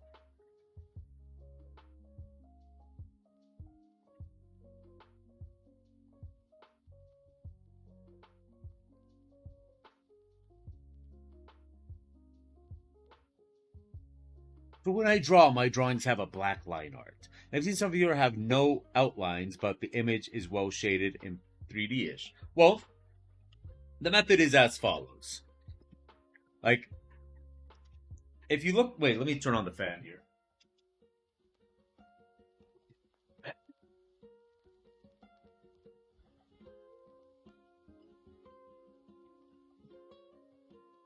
There we go. Okay. So the way it goes is like this, right? I make, like, of course I make the sketch first, but if you look, I make the lines, and the lines are just, plain lines. I just do the line art. And for the line art, I use just a brush that I'm very, very comfortable with. And in this case, I use a pencil brush, right? A pencil brush that I made. So as you can see, full lines.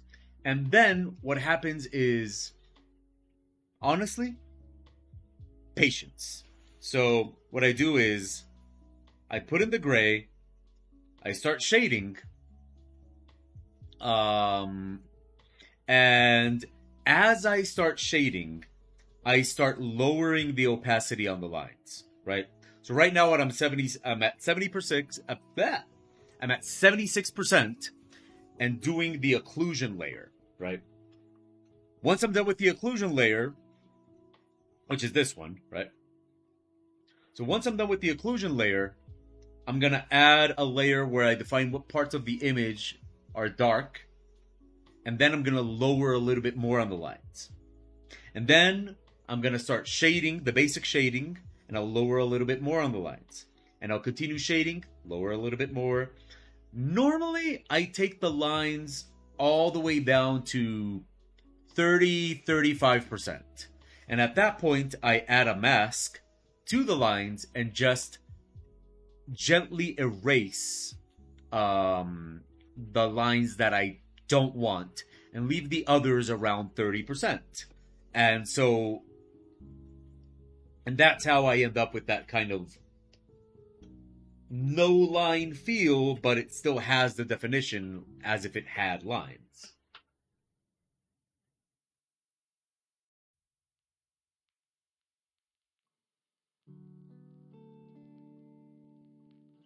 And yeah, that's how I do it.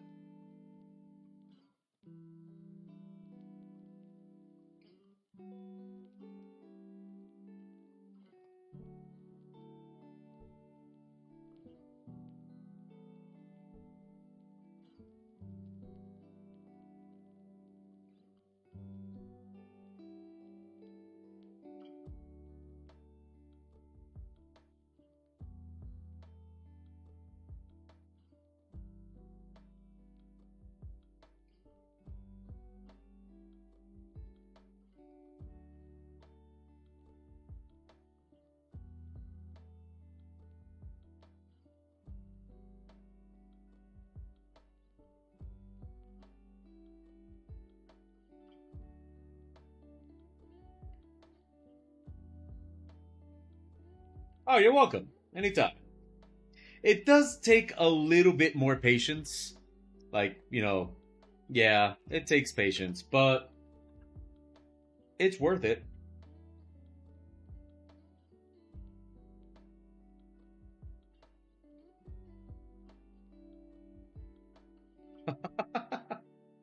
Wait, I have Xbox Game Pass. I'm gonna have to check out this Power Wash game.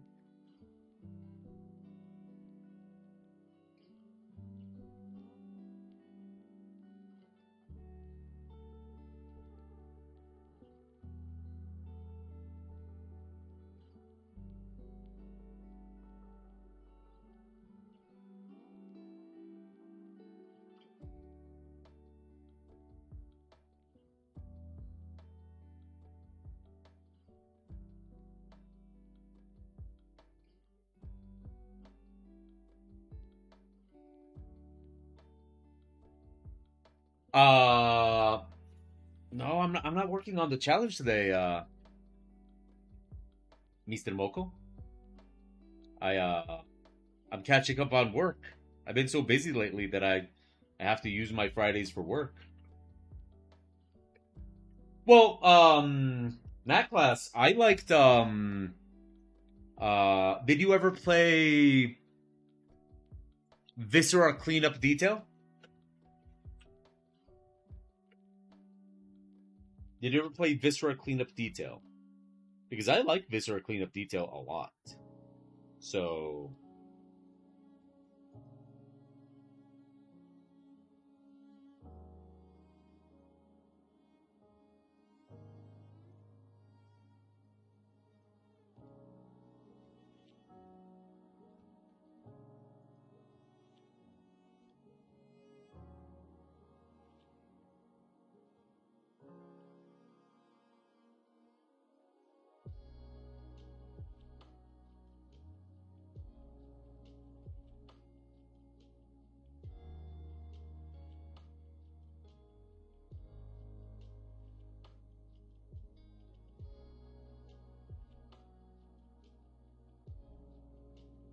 yeah, Viscera Cleanup Detail got me through some tough times.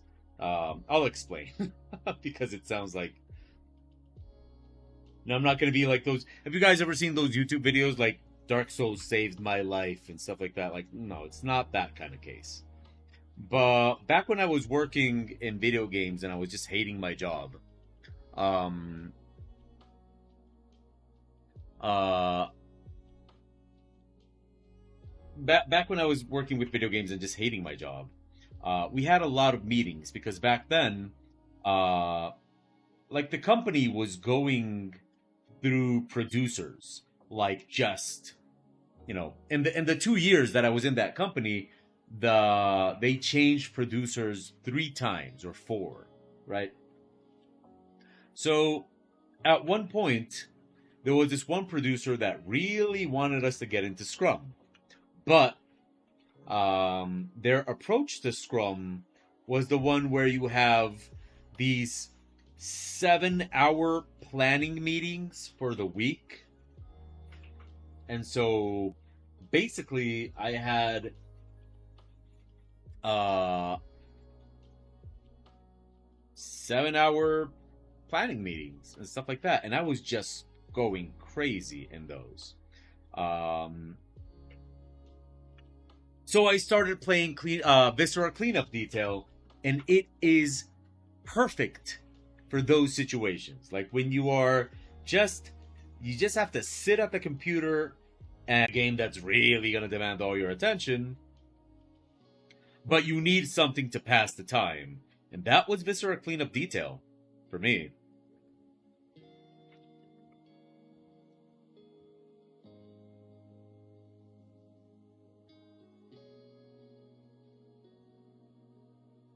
And Night Cow, I don't know if you're asking or not, but that is not necessarily what Viscera Cleanup Detail is.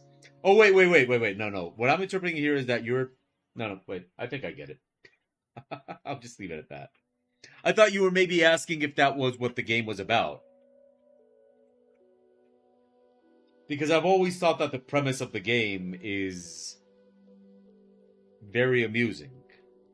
So I thought maybe you were asking about the premise of the game. No, they were scheduled meetings. They were scheduled meetings, and I don't remember what they were called. They had a name within Scrum. But I hated those meetings so much.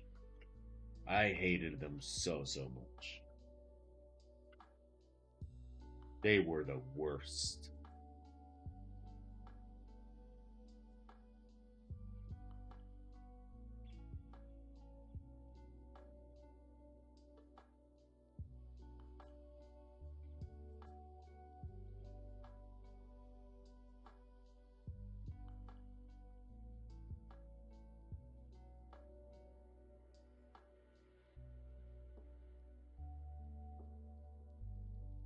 Oh yeah, that Santa went on a murdering spree and now you have to clean up the dead elves. Yeah, that one was.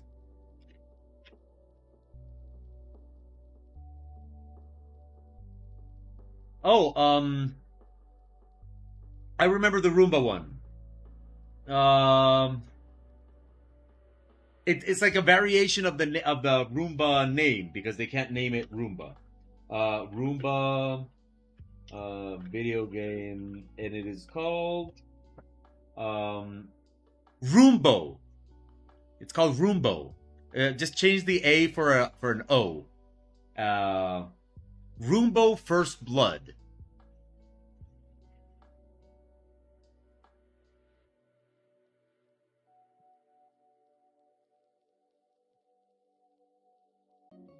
You you made, right? Like that's not. Wait, did my stream die? Oh, okay. Uh, and we're back. We're back. Okay. Okay. Hello. You am I back? Okay. Okay. So the problem with AI is not just where the like that you didn't make the images, right? Like honestly, if that was the only problem AI had, it's not that much of a problem, right?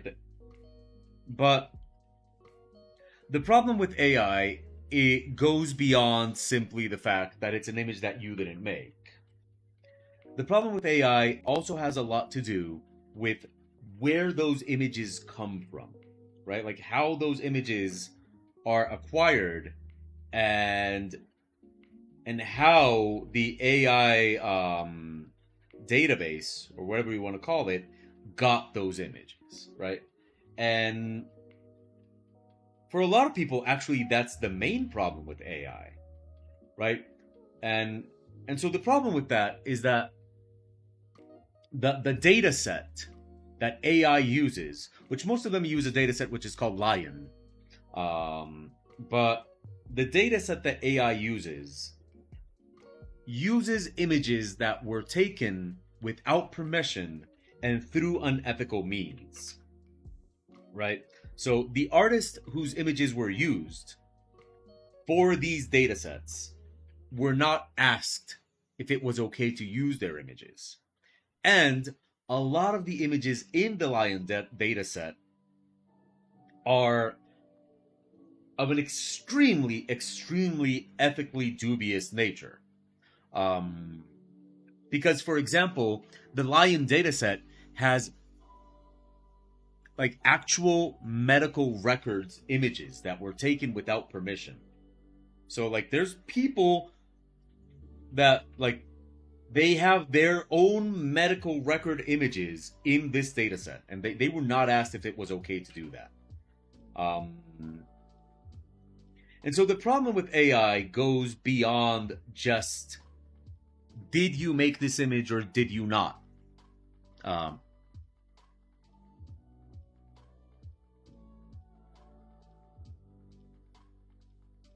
oh, man, I hate your boss so much, Sabrina. I'm sorry, but I do.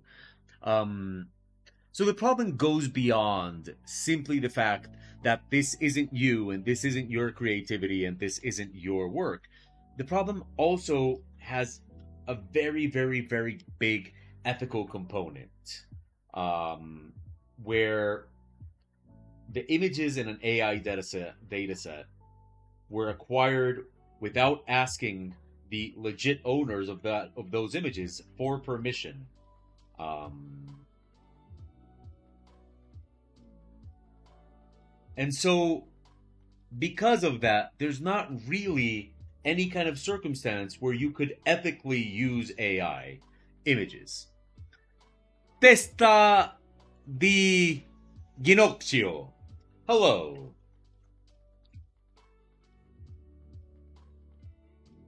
Oh, well, hello,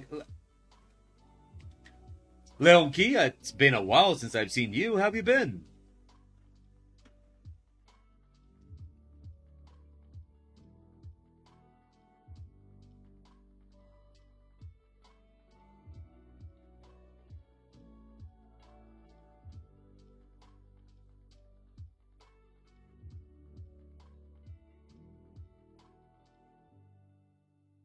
Oh, well, yes, there is also that in that class. Like, I mean, who knows? But the thing is, if they're gonna do an ethical version of AI, that ethical version of AI would have to either be with images that they asked for permission and paid for, or actual open source images. And what they argue, but I don't believe them, is that the model would work just as well if it was using open source images. And when they say that, I just go like, I don't think so. I don't think that's you know, I'm not so sure it would look as good. So, have you been, Leonki? What have you been up to?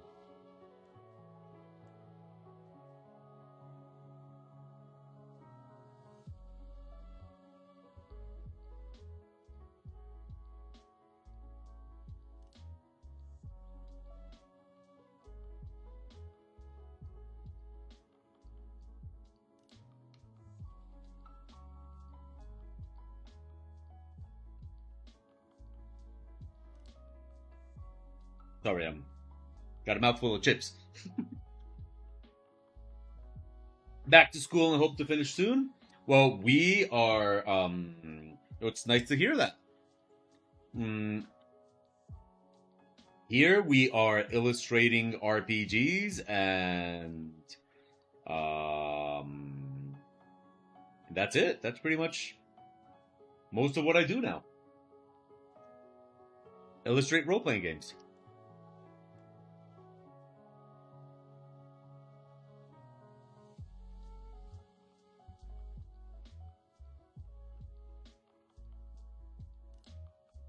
Mm.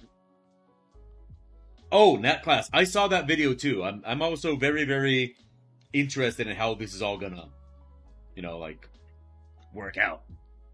Um,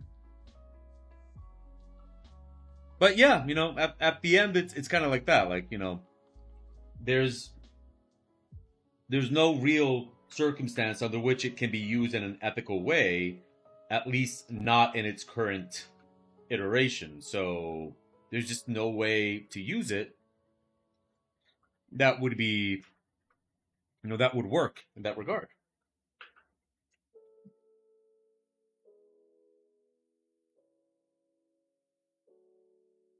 It's to me, it's like, honestly, to me, it's a bummer. It's a bummer because I um I spent a lot of time in my life just kind of thinking, how awesome would it be that like how awesome would it be to have um AI, right? And like how awesome the future would be with AI. And it's like, this is what they do with it? Oh man. Like, damn it. That wasn't the deal. The bright, brilliant future with AI. This is not what I was hoping for. Um. Oh, that's cool, Leonki. But yeah, that's pretty much what I dedicate myself to at the moment. Um, Illustrating role playing games. I absolutely love it.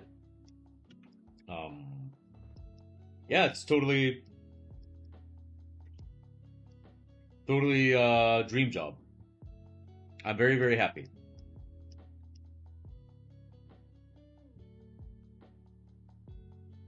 Um,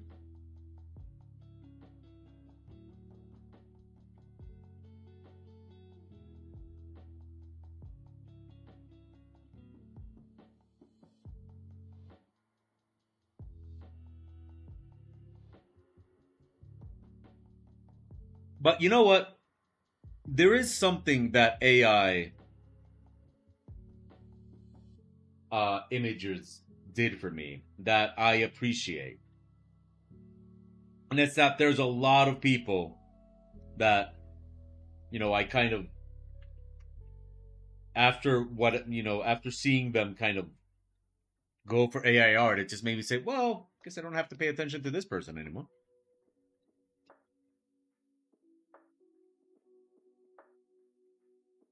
Let me explain.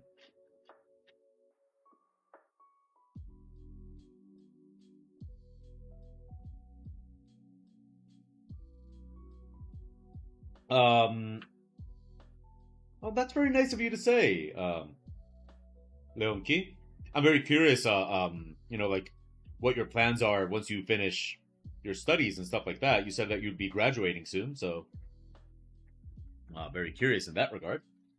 Um, but anyway, what I mean to say that like AI like helped me discover who I don't need to pay attention. When the whole AI argument began, there were so many people that just did something that here in Colombia, I'm gonna teach you another Colombian expression, which is funny because I teach you guys a lot of Colombian expressions, and the way I express myself, I'm not very Colombian. But I mean, you can ask Mao and Pew. Um, Here in Colombia, we have an expression that goes pelar el cobre, which translates uh, exposing the copper. You know, like when you get a wire and you peel off a part of the wire, and so you show the copper underneath. So here in Colombia, we use that expression, and I suppose the equivalent in English would be showing your true colors, right? I suppose that would be the equivalent expression in the U.S. And when the whole AI argument started, there were so many people that exposed the copper, that showed their true colors. When it came to the whole argument of like, this is gonna leave artists without a job, this is unethical, this is actually taking away work from artists that are working hard and stuff like that. And so many people answered with, I don't care. And I saw so many people answer with, like, I legit saw people saying, fuck him. Artists were so, like, full of themselves anyway. I've seen, like, the most absurd discussions about the democratization of art. That, like, everybody should be able to do art. And so that what AI is doing is that it's making it so that art is democratized and now everybody can do it. And these kind of discussions just made me see a lot of people in a very different way. Like they made me see a lot of people that I did not expect that from. Suddenly like I saw people legit argue that artists deserve to not get jobs because we have a skill and we're holding that skill for ransom for money. Yeah, that like we evil artists, we are taking our skills and charging people for it. How dare we? We are taking art and holding it for ransom. And so AI art is going to democratize art. And that is a stupid argument, if I've ever heard one. But as soon as I started hearing people legit going with that argument, that just made me go, great. I know I don't have to waste my time with you ever again anymore. Awesome. Thanks. Thanks for saving me the work.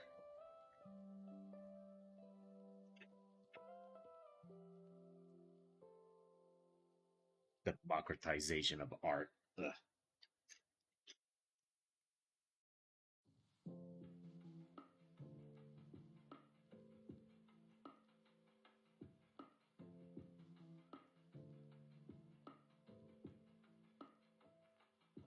Can you believe it?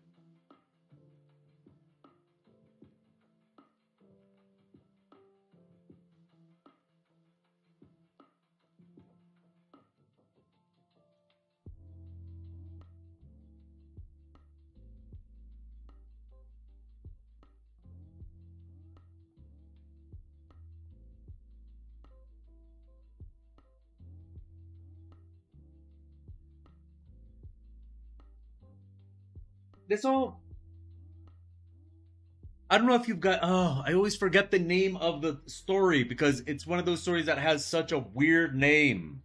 Now wait, let me short sci-fi story about um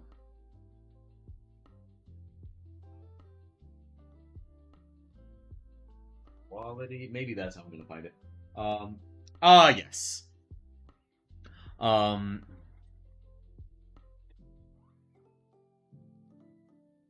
yeah, it's those kind of arguments. Wait, Leonki, I'm very confused. I have no idea how to fit in society in a way that makes me happy or at least could satisfy me. But I guess it's something you figure out on the way and I'll try to do just that. Um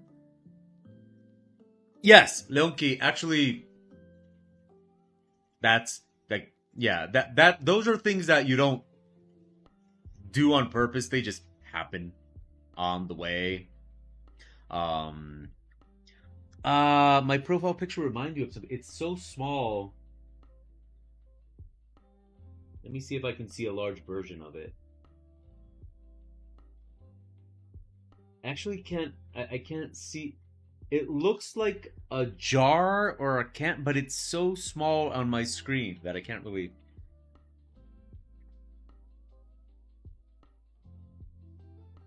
So it all reminds me of this sci-fi story. I don't know if any of you have ever heard of this story. That it's called Harrison Bergeron. Have any of you ever heard of that story, Harrison Bergeron?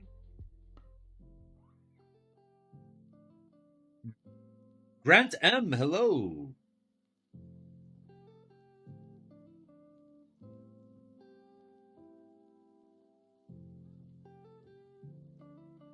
Uh, actually, Grant, it just kind of fixed itself. I don't know what it was. It kind of fixed itself. Oh, okay. Now I see what you're talking about, Leoki. Yeah, it's too small on my screen, so I can't see it. It looks like a can. Um.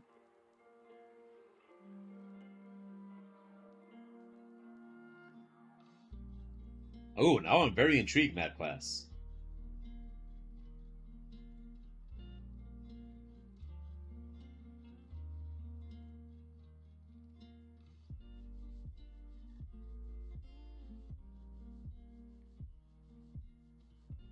So, well, Matt Class,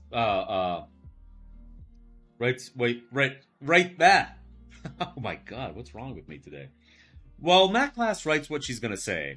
Harrison Bergeron is uh is a short sci-fi story about how in the future, uh, for the sake of equality, um, anybody that has any kind of advantage in life must be like held back in some way. So in this future, if you're very strong, they put weights on you. And if you're very smart, they put like these headphones that make noise so that you can't think. Um, it's a very interesting little short story that uh,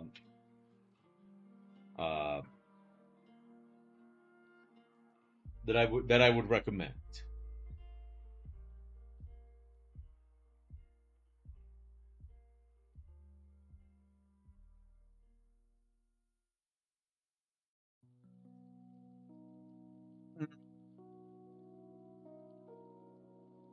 Yeah, that image is from when we just got partnered.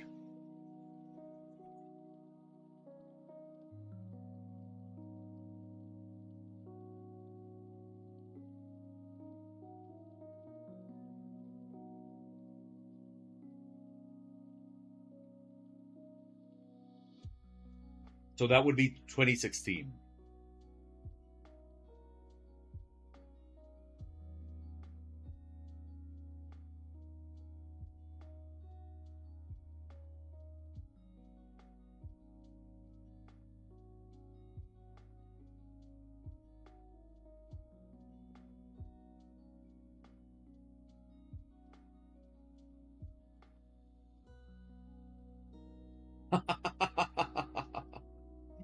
We're all feeling a little old here.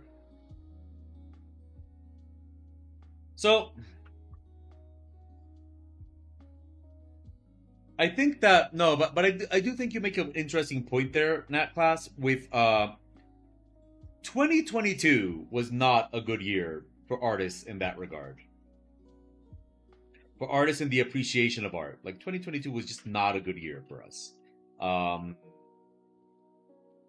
we, NFTs,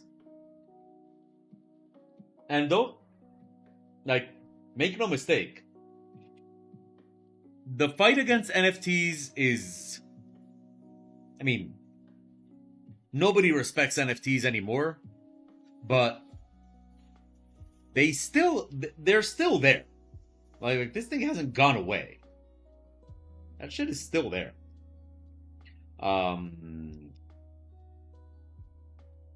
Just yes, no wait, what day was yesterday? No, so just Wednesday, a student went up to me and asked me, like, hey, somebody wrote to me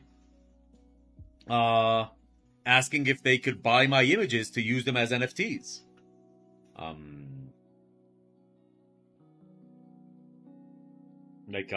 I mean, this is still a thing. Like, this hasn't gone away. Uh,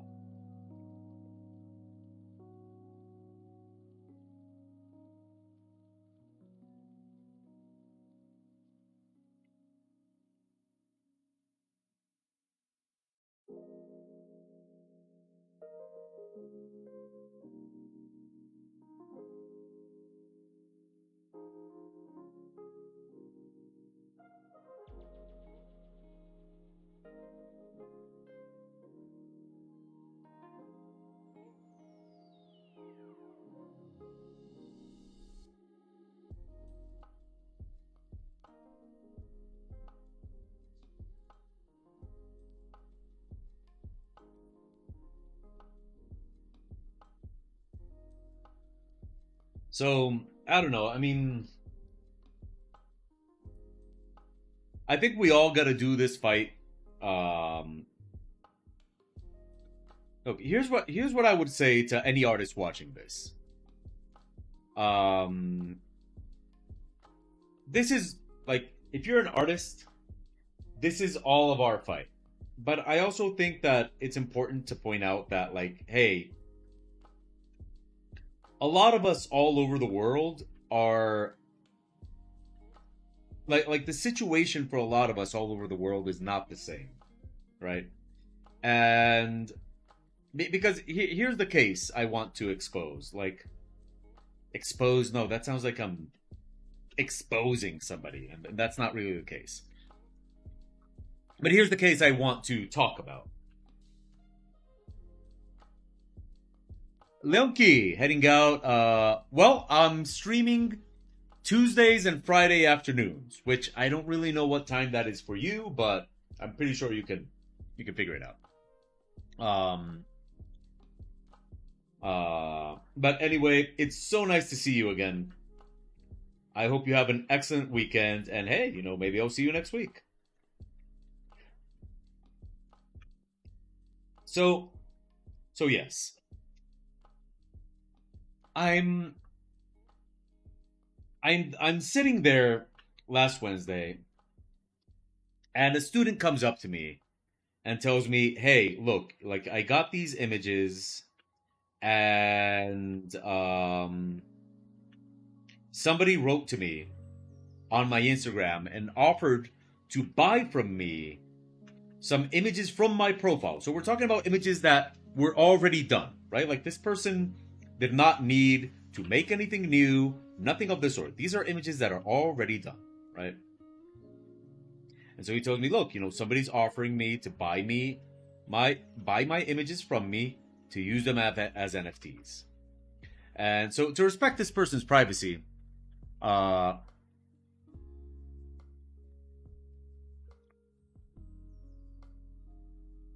I'm not gonna like give any details in terms of how much money they were offered. So see you next week, Loki.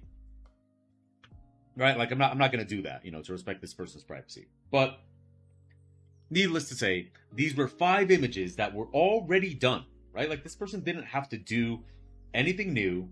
These were images that were already done and on their Instagram profile, and they were just offered, like, hey, I'll buy them from you to make NFTs, and it was good money, right? I'm not gonna say how much, again, privacy and all that, but it was good money. It was good money. Not gonna lie, I didn't sit this student down and tell him about like the problems with NFTs or anything like that. Um, Honestly, I told them, good for you, congratulations. Um, yeah, totally do it, because that's the thing. Like that's the clarification I want to make here. Which is not something like this is not something I'd be willing to do with AI. I think the case with AI is a little different. Um, but it's like, yeah, no, they were kind of asking for my advice. Oh, you mean that that they asked them? That they asked them that? Yeah. No, that's great. Like, hey, great that they asked you. That's awesome. Um, but it's like, look, this is a struggle. This is a struggle, and this kid basically uh explains to me how they were trying to start a business and all that kind of stuff. And so in the end, it's like it's so simple to understand, right? Like yeah, this money that you will make off of this sale of NFTs is gonna help you start your business, get started with like with the thing you want to do. Absolutely, go for it, right? Like just go for it. And that's what I think, like, is there with NFTs, but I don't think I would make that with AI, right? Um because I think the situation is very, very different. And while both are things that showed up in 2022 to basically fuck over artists, I think I honestly think AI is worse. I think if I have to choose, like okay, 2022 brought us NFTs and AI. We can only get rid of one, AI. Get rid of AI. Don't like.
Okay, let's start adding a little bit of light. How am I doing on time? Okay, we're almost done.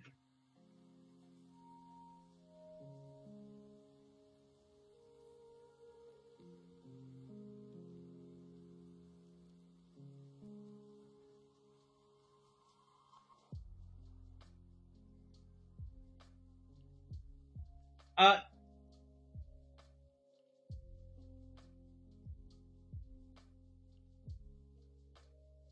I think I've said this before, and I'll say it again. I don't think it's a coincidence that most of the people that were into NFTs are now into AI, right? Like, I don't think that's a coincidence.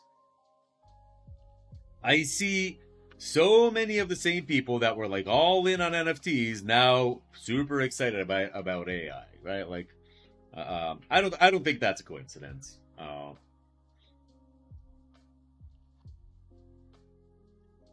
But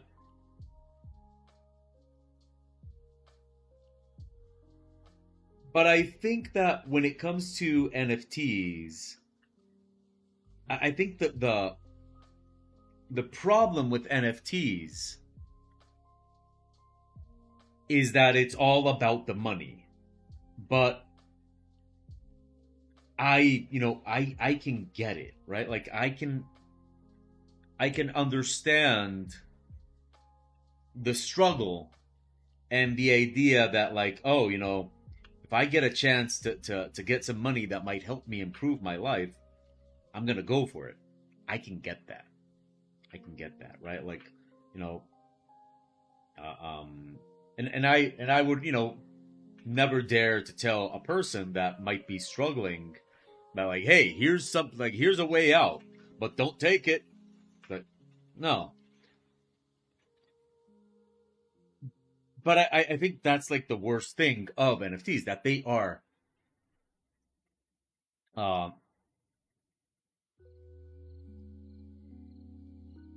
Uh, it sucks and I don't see a way out. So my liberal West Coast brain just wants to fight for universal basic income instead. That is, oh, that's a very different conversation because that conversation depends a lot on the reality of where you live, right? Like, and I don't mean so much in like a East Coast liberal conservative kind of situation. I mean more in like third world country against first world country kind of situation. Um, so I think that conversation is like a conversation that just changes depending on where you are located in the world. Um, there's a lot of parts of the world where that conversation just yeah that ain't happening.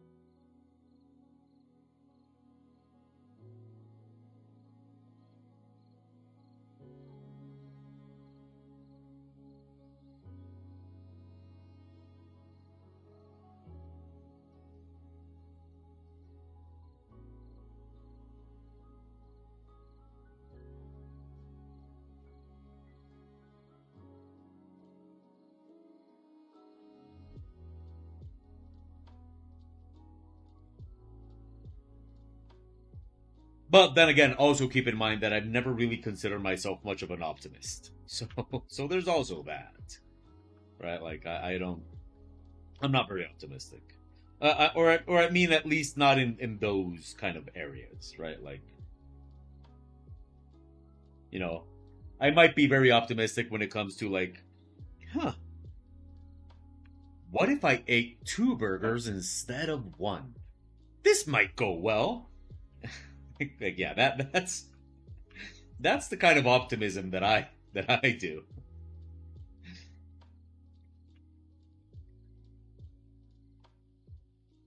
Spoiler alert, it doesn't end well.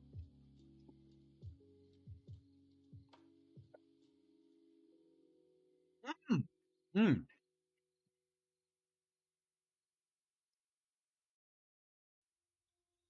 I just remembered that Mao made a question and I didn't answer it. Um, have my students asked about AI? No, but maybe also because we didn't let it happen. Right from the first class, we said AI images are not allowed. If you use AI images in your work, it will be treated as plagiarism, and you will face the consequences that plagiarism faces. So, um, one of the students did ask if they could use AI to generate the text, and uh, we said no, but honestly, I I don't really know how text AI is generated. I know all about how image AI is are generated, but I don't know how the text is done. So, I mean, we said no based on principle, but I don't really know.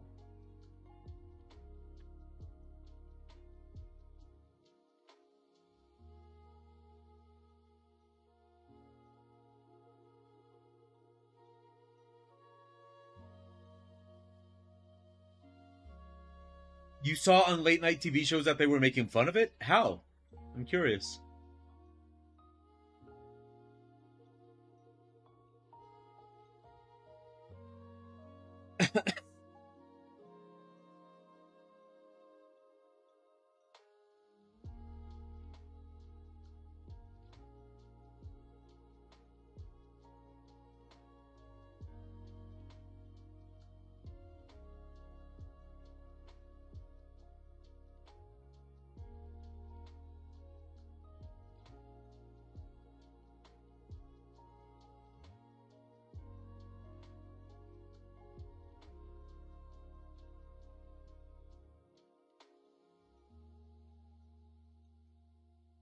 Oh no, no, no. They are no, they don't seem to be very interested in it at all. Look, I'll say this about my students this semester.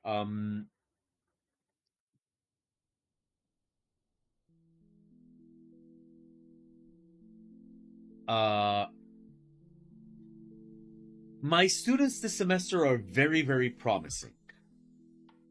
But one thing I've been noticing about my students, uh, because I get them semester after semester and stuff like that, so I start noting trends, right? I start noticing, um, like what they're into, what they're not into, and stuff like that. And I think I've told you guys about this already. Um, at least in like where I work, teaching graphic design. Uh, First of all, ge- geeks and nerds have become incredibly rare. They are not as common as they were becoming. You know how we all thought that, because of Marvel movies and all that kind of stuff, that, geeks and nerds were becoming like fashionable and very, very common. And yeah, all these kids have watched all the Marvel movies, but they are absolutely not geeky at all.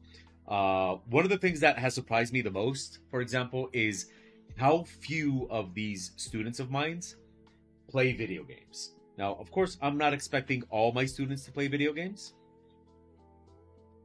but when asked, uh, last semester, for example, none of them played video games. And this semester, like, I saw like maybe three, four hands go up. Um, they are just absolutely not geeky. And the other thing that really, really surprises me is how uninterested in tech they are.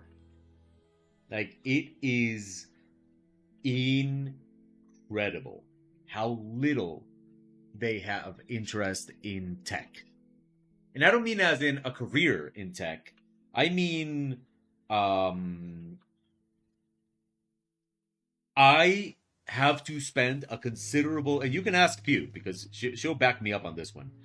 I have to spend a considerable amount of time each semester helping my students figure out their computers. It's like I'm teaching class to a bunch of grandparents. For real. Like, they do not know how to handle their computers. They have no idea about the tech that they're using. Not at all. Now, I'm not saying these people have to be like IT consultants or anything like that, but the level at which they are uninterested in tech and just absolutely disinterested in anything that has anything geeky to it is just hello, Artemis. Let's see. Late Night TV specifically, I remember a couple nights ago, Colbert purchased an AI generated image and hosted the artist to talk briefly about it. I haven't seen a real artist on his show, though. Yeah, I don't really know what the American fascination with late night talk shows is. I don't get it.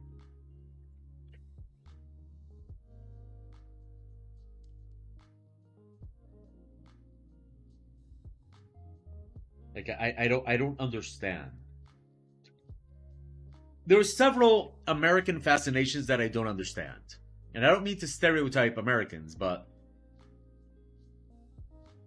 late night talk shows, pins. Really? Why are you guys so obsessed with pins? Why? Like, what is it with pins? Why are you guys so obsessed with them? like, most of the world could not give less of a fuck about pins. But Americans seem to think that pins are the like the ultimate. Why? Why are you guys so interested in pins? That is an American fascination that I will never ever understand. Why pins? Well, you see, you are some of my favorite Americans.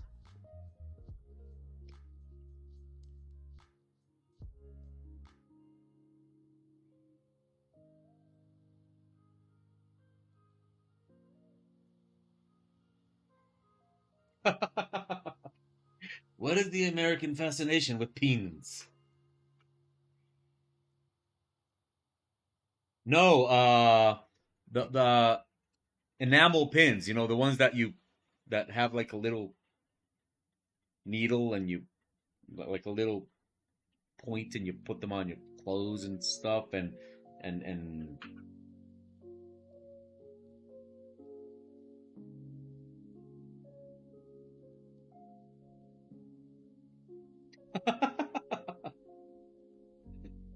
it's is that the answer? Now, is that the reason? It's because Americans have a lot of jackets. Like, oh no, this connects to you see, Americans have a lot of jackets, so they put the pins on their jackets, and that's where the fascination with pins comes from. It's, a society built around jackets is gonna have their pins. I don't know why I'm doing this accent. I don't really even know where it's from, but okay, wait, but before that, Mao, you asked me about what are the students into. That is the really sad part. But unfortunately, when I tell you what the students are into, I'll sound like old man yelling at clouds. So do keep that in mind. And you'll understand why I'm saying that I'm going to sound like old man yelling at clouds in a sec. Because what my students are into is drugs, concerts, well, drugs and drinking, concerts, and TikTok. That's it. That's what they're into. And by the way, if any of my current students are watching this right now and thinking, I'm not that, well, prove me wrong. Prove me wrong. You go and prove me wrong.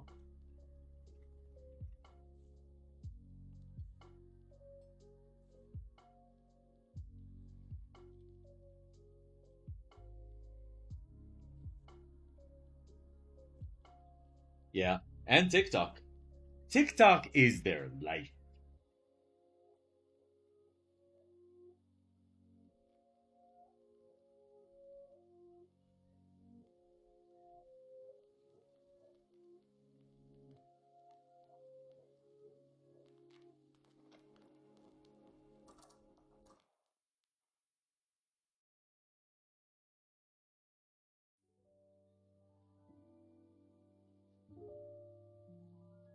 Yeah, yeah, they're absolutely into that shit.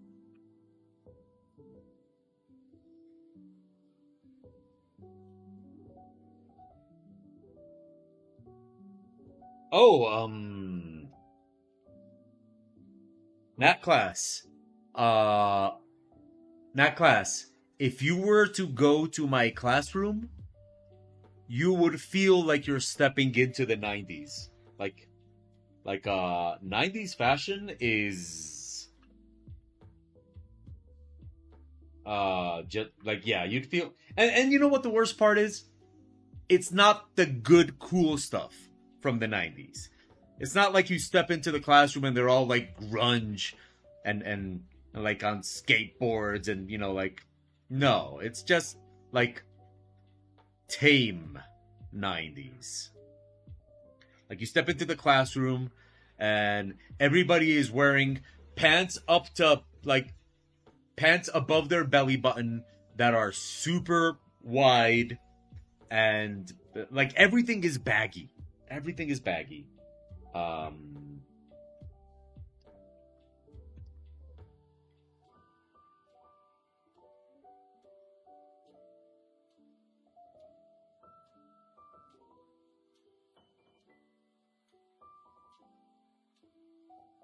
oh, but the '80s were back in style.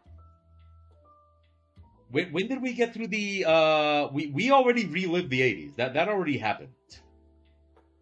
I don't remember when it was that we did that. Um, but we already relived the '80s. Like that's already a thing. I can't remember when it was exactly that we relived the '80s, but the '80s. Yes, Mao, like Friends '90s, exactly.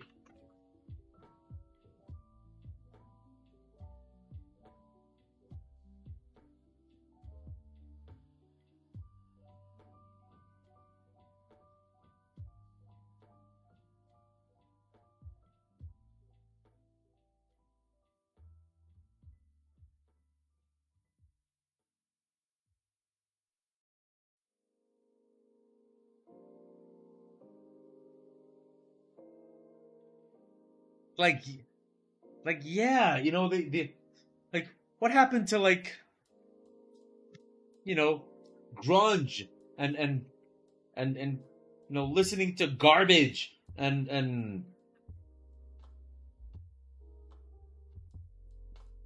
remember we're only happy when it rains. No.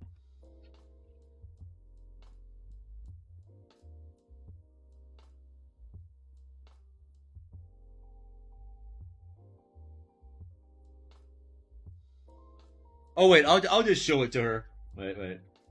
Hello, fellow kids. It's like one of the wait. I don't even remember what it's from. Oh, it's how do you do, fellow kids? Wait, I'll show it to you. Uh, Here we go. Here you go, Sabrina.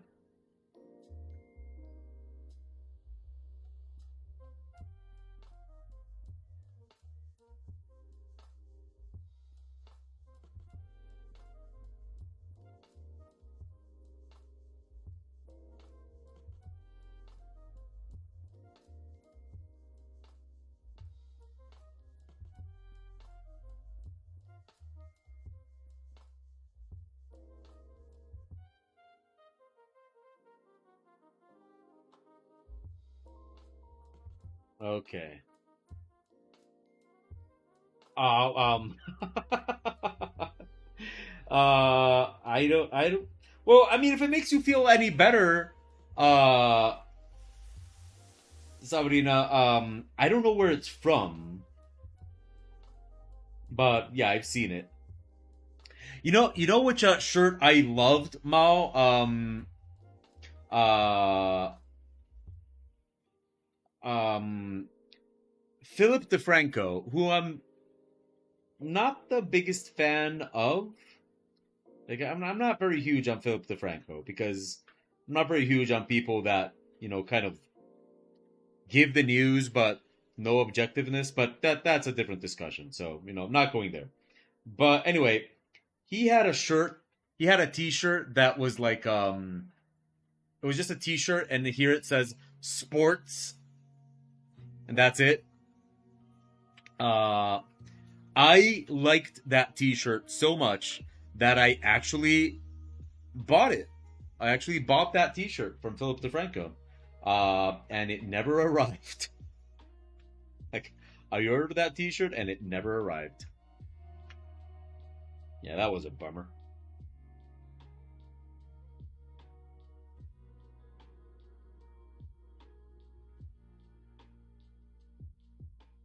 But I did think the T-shirt was super funny, like sports.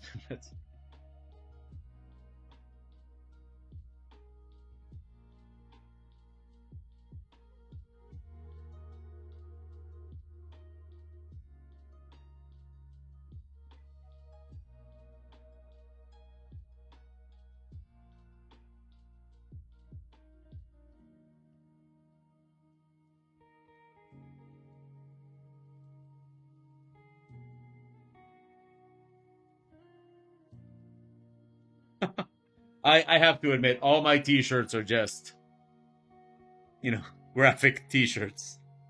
Like, I mean, you always see me with something like this. So, but guess what? It's 5. It's 5 p.m. everybody. So, well, you know what that means. That means we're through. We're through. Through for today. Yeah. So, uh that was an awesome afternoon. Wait, Uh,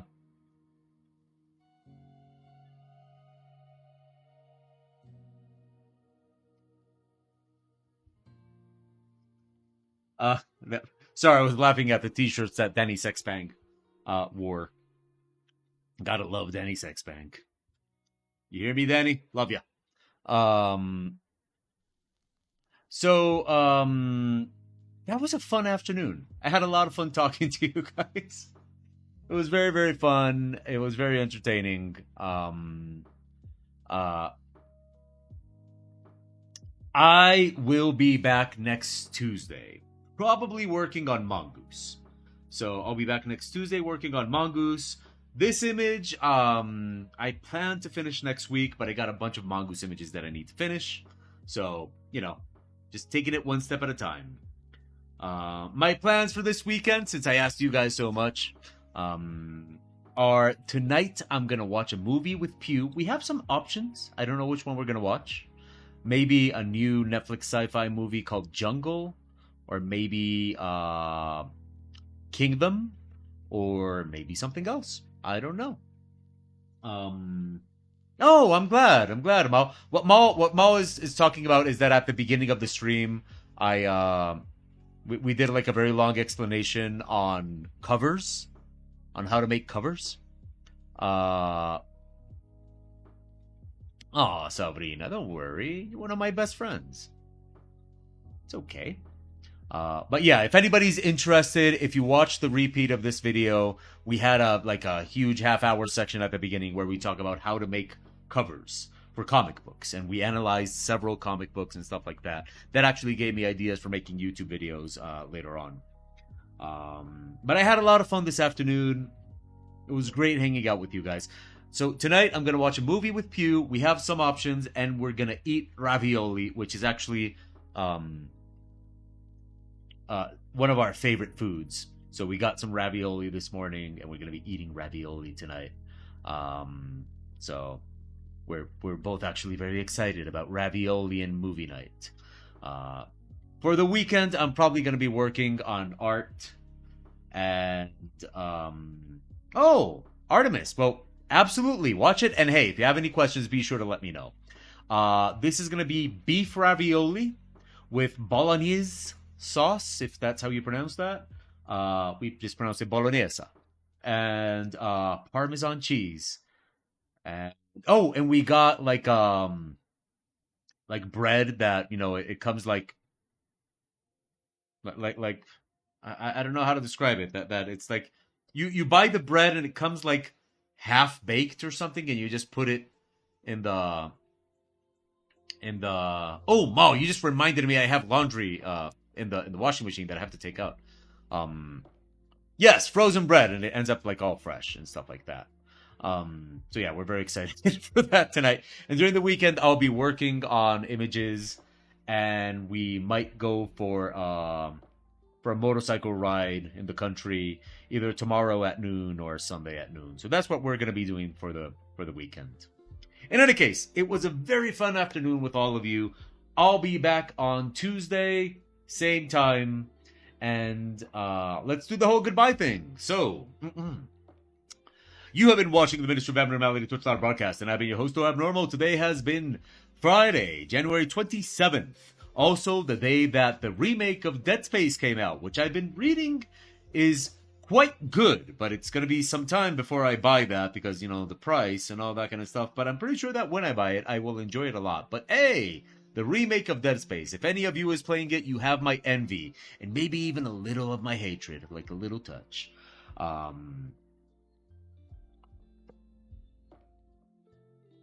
Thank you, everybody, so much for watching. I'll be back next Tuesday. I wish you an excellent Friday evening, a very sexy weekend, and you can tell me all about it on Tuesday. Until then, good hunting. Thanks for watching, and I'll see you then. Goodbye. I kind of got a little mixed up there, It's because I've been eating potato chips and I haven't been drinking anything. That was not smart. But hey, at least I don't have to pee. Why is everything always about pee?